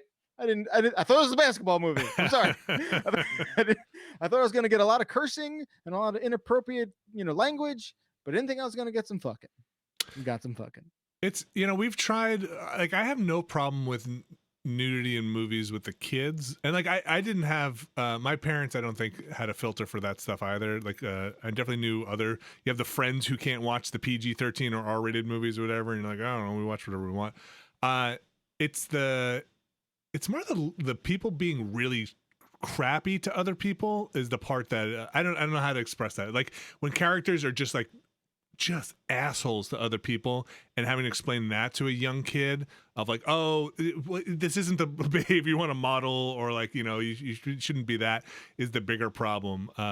It's like, if somebody could walk around naked in the thing all day, but somebody treating somebody like they're shit because they're naked, like that's a bigger problem. Like just how they're interacting with the nudity, I think, is the bigger problem for me as a parent now that I think about in that stuff. The weird teasing that goes on in movies. That's like the more mental stuff that you think kids are just picking up and being like, oh, okay, I guess I should be ashamed of this, or this is how you treat somebody, is the stuff I wonder if they're picking up. I don't know. It's weird. I've noticed to that point, I've definitely like, there's a difference between like the visual key that stands out. But for me, what I find with my child is that he gets more upset about how characters are emotionally feeling. Yeah, totally. Where he's like we watched WALL-E the other day, and he's like, I don't know. He's like, I don't want all those people on the boat to see WALL-E. They're gonna go after him, and he's gonna get in trouble. And I mean, this is obviously a very specific and example of what's going on with him and what we're noticing. But like, he seems to have this not weird, but the reaction he has is like he cares so much for that main character and cares so much like what happens, that he's so embarrassed for him or feels so bad. And I noticed that is way more offensive emotionally to him than like, nudity or violence or whatever it is. It's all about like what that character is going through inside, which I find kind of fascinating. Yeah. I mean, that he fell asleep during. Go figure. Go figure. I mean, I figure, and also all of that stuff probably just goes out the window once the hormones are dumped into the system, and then it's just a wild mess over there.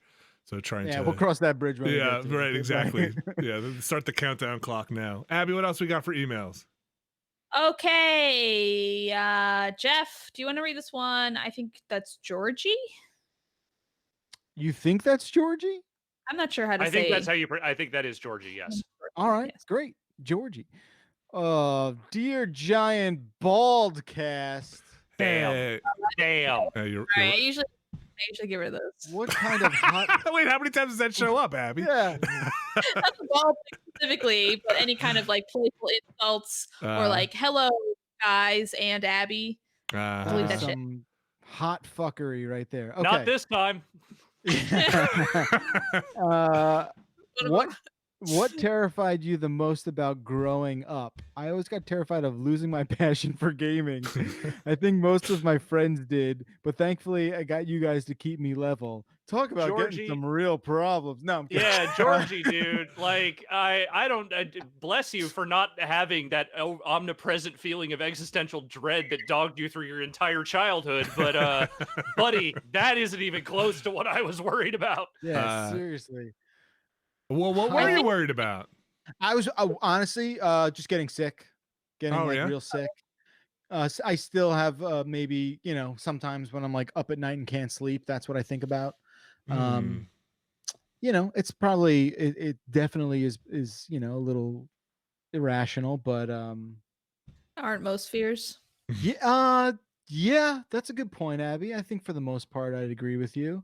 Also just like I think for a long time, maybe when I was in college, I was fearing of like just having a fear of like not making the step of like entering some sort of professional reality, right? Like not in any sense of like, oh, but that's a big part of being scared of growing up is just like, am I going to be all right?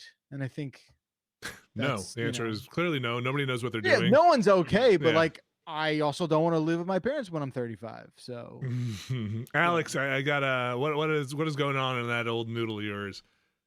I mean, it's similar to Jeff's in that it was definitely like a fear of failure kind of thing, like not being able to successfully make the transfer from carefree childhood years, which I'll be real, we're not that carefree, to what I saw as the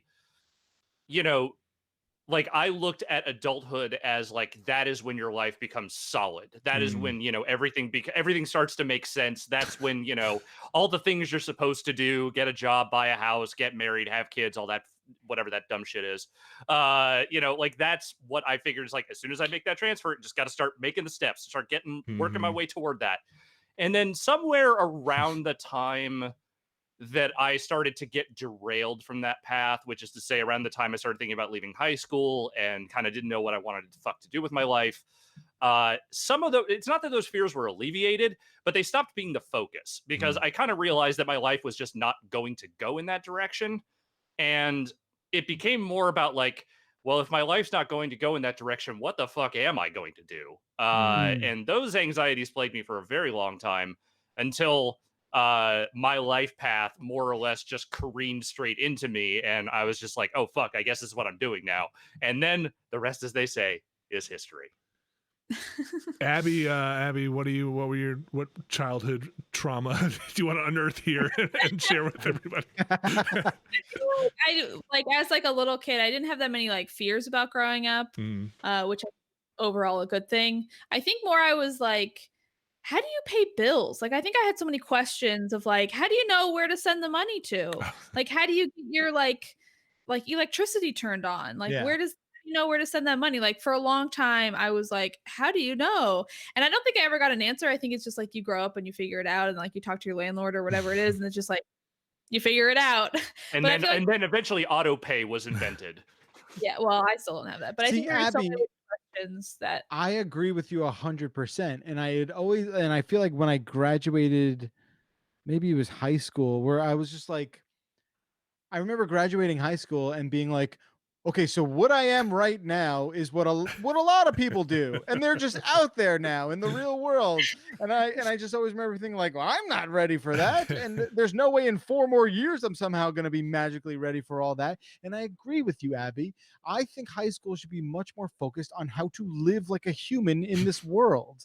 isn't that what they have home ec?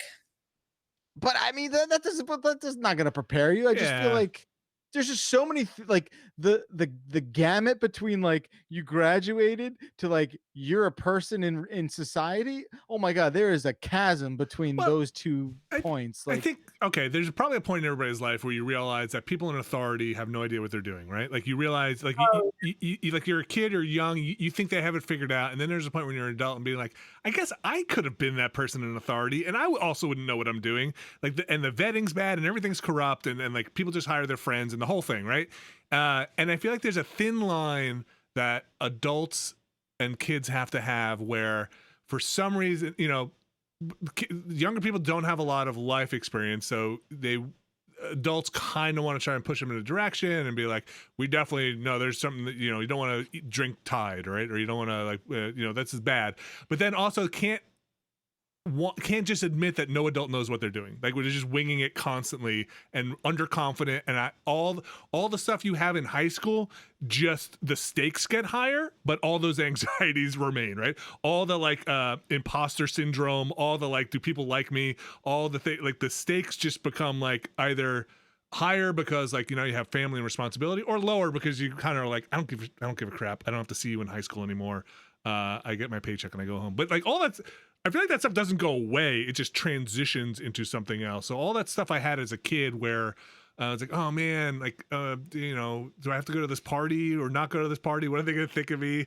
It's now just like, oh man, I walk out of a bar from a thing and be like, oh, was I an idiot? Did I just say the stupidest thing? Like, I don't like, oh, did I say something dumb? I don't know. And like all that stuff just carried over into adulthood, just manifests in different ways.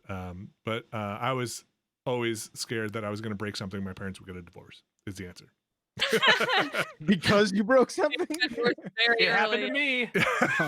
Wait, no, not because you broke your Winnie the Pooh lamp. Like that, oh, like I broke this thing and like, oh, my parents are going to get a divorce because I broke this household thing. Yeah.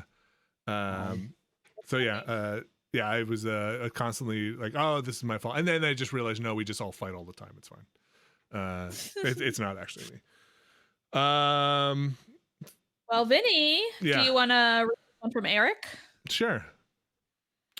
Eric says, since a lot of you live in or are familiar with New York, do you have a ritual or checklist for places to try and find when a game takes place there? Oh, you extend this out to if you live anywhere and play a game that takes place anywhere. What game do you think best recreates for you New York?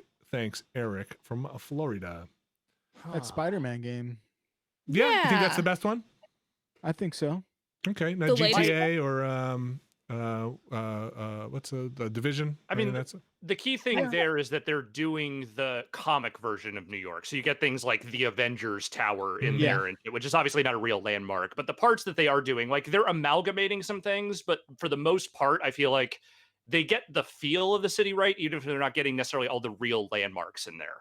Yeah, I like feel no. actually there for me with Spider-Man because there's like a weird sense of scale in that game. Like there were some parts like, this kind of feels like New York, but like being out in the streets, it was like the scale is wrong here. Like I feel because like there's like a real sense of scale in like how to get New York. You're totally right, because New York is a relatively modern city in the grand scheme of things, and the sidewalks are just it's a sidewalk thing. I think is like where the scale is tough, and that's it's more a video game design like necessity than it is a getting it right necessity. Is how I interpret it. I think video games also, I don't think anybody's done a one-to-one New York because they need to compress it down to be like, they skip like they do every Fifth Street or something, you know? Yeah, exactly. Well, not only do they compress it, they also like oftentimes they will just do Manhattan, which is, obviously the central piece of New York, but it is not really the whole of New York. Not even the largest. To get the whole picture, you really got to do Hoboken, which that wasn't where I was going. Which Max Payne 3 really does a bang up job. If you haven't played Max Payne 3, I'm not sure any other video game really encapsulates the personality of modern day Hoboken, New Jersey. It's like a documentary. They just make it a demilitarized zone. It's oh my gosh. Vinny, what were you gonna pick? I would pick the Division one. I think, okay, and it's probably because they have a good reason to keep the streets and the traffic empty. Because I feel like the thing that always happens in New York games is they can't put enough people on the streets because it wouldn't be fun to play because you can't move. Even a Spider-Man game, like you can't put the traffic, you can't put the density, and like to me those are very New York things of getting from here to it stinks. Like I don't want to run around in this mob of people. And the Division 1 has a good reason to just have the streets be clear. And I think it feels, I don't know, like you're running around on the ground, and it felt New York-ish to me. It had the buildings and the rest of it. And New York in the winter I think is a kind of cool thing. New York City in the winter is a kind of cool thing, and I think it did it pretty well there. I think the games that do LA, like like GTA 5. Yeah, GTA 5, like when E3 was a thing, like going out there, just you kind of play that game a little bit with yourself, looking at all the landmarks and whatnot. I did that a lot with LA Noire when that came out. I mean, obviously the landmarks had changed somewhat, but like some of the older buildings and things that you would recognize from LA are definitely in that game, and certain streets as well. Yeah, I having played games that take place in New York, I can only assume every other game that takes place in the city is just pinpoint accurate. And totally. It's not New York specifically, but obviously it's intended to represent it. But I do really feel like GTA 4 is the one that kind of nailed the spirit of New York the best, because one, it encompasses more than just Manhattan. Like they do their fake version of Queens and Brooklyn and the Bronx. They skip Staten Island, but of fucking course they did. They should. Look, if Wu-Tang Clan did not come out of Staten Island, it would be completely culturally forfeit. That is my opinion. I mean, you're not gonna look. I feel like we have this like ridiculous. Even on the scale of knocking on Staten Island, that was pretty rough. Yeah. Staten Island is just where cops go to retire. Okay, oh my it's barely a place. Anyway, I mean, you're not wrong. Like I'm not wrong. No. That's it. Literally, I told you that story when I was out here and I did the boat tour with my mom, and the tour guide was like, "Here's what you do: you get on the ferry, you go to Staten Island, and you get back on the ferry, you go out, you leave Staten Island." Man, But GTA 4, I think, does a really good job of like differentiating between the different boroughs, kind of capturing the spirit of what it feels like to be in the Bronx or be in Queens. They fucking put their fake version of the Astoria beer garden in Queens. Like they actually kind of nailed some of like the minor details of what it's like to live there. So I feel like that to me is the one I always go back to. Well, R.I.P. New York City. I hope everybody recovers. Play the video game versions because, boy, this whole thing I think has really taken a toll on everybody and everything, and especially the city. Boy, it is tough to see some of the pictures and stuff that come out of there and hear the stories that are there. It's tough. Ending on a really positive note. So, Abby, what do we got now? What else do we have? Okay, Alex, do you want to read this last one from Matt? Did you ask me to do it? Yes. Okay, got it. Is that okay? Do you object? I didn't hear the name, so I wasn't sure. Okay, Matt says, my roommate and I are having a debate over chips and salsa. What do you guys do with the chips once you get down towards the bottom of the bag and they're essentially crumbs or chips too small to dip? Do you throw the remnants of the bag away? Or do you do what my roommate does and just throw the remains into a bowl and dump salsa on them and eating the rest with a spoon like it's some goddamn cereal? I vote that he is a monster. What say you? Oh, I think that's gross. I think I would do neither. I would just eat the little chip remnants, Plain. no salsa. Yeah. Just eat them. They're chips. They're so good. Yeah. And then throw away the true crumbs. Like there's a point where it gets to be too crummy where you can't even really get like a good grip on them. But there's nothing wrong with just eating tortilla chips plain. Yeah, that's right. Yeah, totally. Abby has right. You put the bag to your face and you just slide those crumbs. Yeah. No, that's what right. I do with the popcorn bag. That is, you put it up and and then they just all. I mean, what are you gonna do? And then you take a spoonful of salsa and you swish it around. It's a fun slide for them. I'm telling you, that's the way to do it. I just feel bad about throwing food away. Like I just hate doing that. So, but there comes a time where you're just like, what am I gonna do? But yes, it's a cup. That bag is also a cup. I don't know if you realized. And let it rain is what I say. I also think you can, like, if you want to get real creative with it, you could make like a taco salad and have them sprinkle on top, like little chips. See, resourceful, Abby. I love it. You could you could dredge some like eggplant through there and cook them up with some breading. Like a little. Eggplant fucks me up in a way. Like it. I love eggplant. Let me just get that out there. Okay, keep going. But it is such a bizarre vegetable construct. I don't like. It's like meaty in a weird way. It should not be. It feels wrong. It feels wrong. It feels like somebody it got voted out of some sort of vegetable group. And I love it too. Like, dude, eggplant parm, rollatini, like, let's go. Yeah. I just have no use for it. Like sometimes we'll slice it up real thin and try and bake it and then put like breadcrumbs on it. And it's such a mixed bag. Like sometimes it's good, sometimes it's too thick. It is just this very volatile substance. I don't know. Let me ask everyone. I'll open this question up. If you're ever sharing a bag of chips with somebody, okay, you're sharing now. This is somebody. This is somebody you care about. What point do you? It's an intimate experience to share a bag of chips. You're watching a movie. Let's say it's a bag of chips, a bowl of popcorn, whatever it is. At what point do you notify them that you are going all in and they need to get what they need out of this bag of chips before you tackle it? At what point, like halfway point, quarter down, you'd be like, "Hey, if you want to get in on this, I'm about to finish this. I'm gonna knock this thing off. I need." It's when there's like, there's like 2 or 3 kernels or chips left. Do you want these or can I? So that low, right? Okay, that like 2 or 3. All right. Vinny opens the bag and then the announcement comes. He's like, "Hey, take what you want because this is about to go in." I'm definitely like a third of the bag down, being like, "Hey, if you want to get any of this, if you want to enjoy this at all, you better get it now because this is gonna disappear very quickly." I won't lie. I have a thing right now. I'm in a popcorn zone right now. Specifically the Smart Pop. Like the whole bag is 11 calories or something shit like that.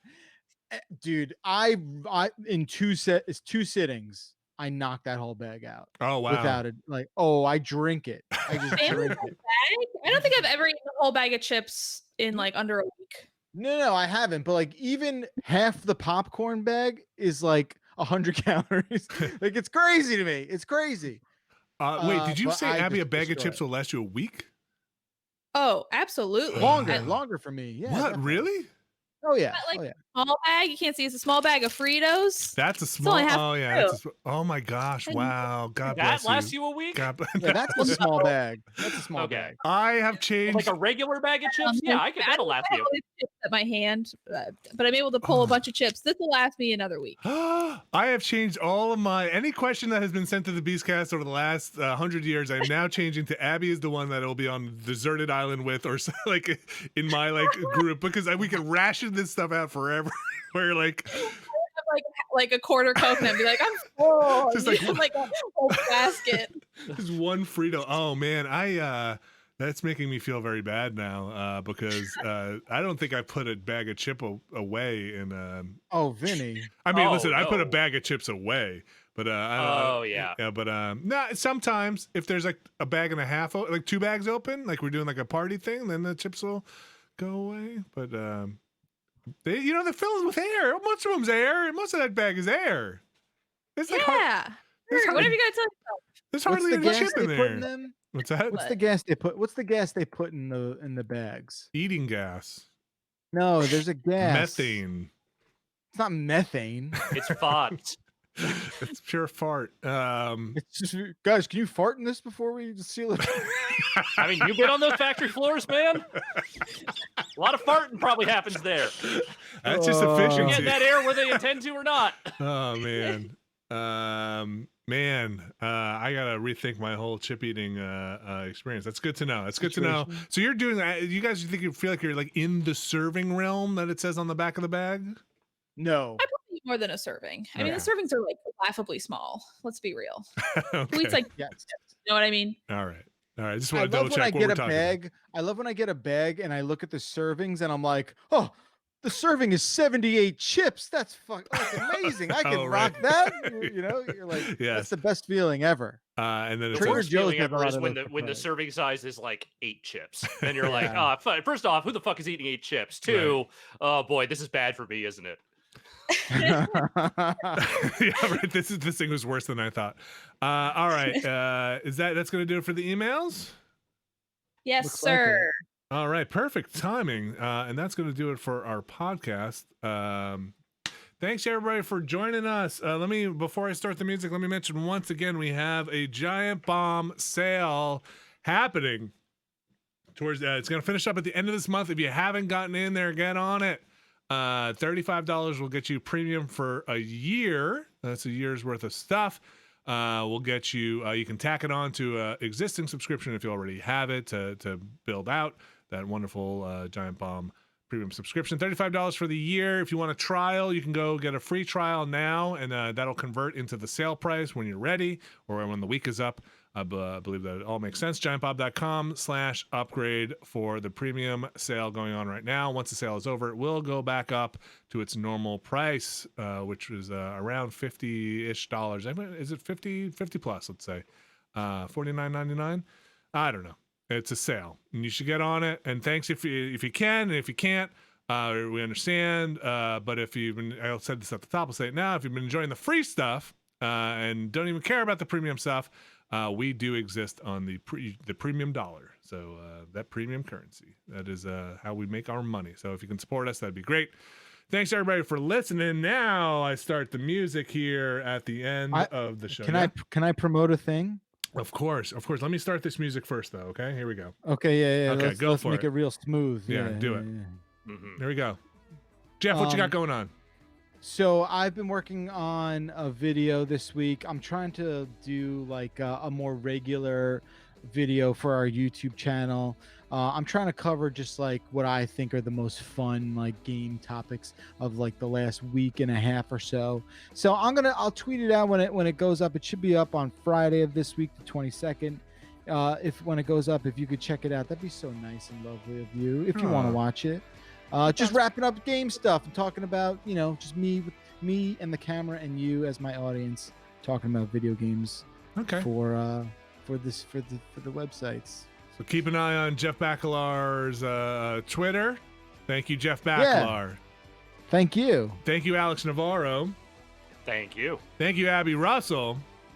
Thank you. Also, happy birthday, Vinny. It was like last week, right? It was the 10th. Happy birthday, happy Mother's Day. Thank you, Abby. Thanks everybody else out there listening. Happy birthday if it's your birthday. Excuse me, I got a little hiccups going on here or something. That's not actually a hiccup, it's a something. Thanks everybody for listening. We'll be back next week.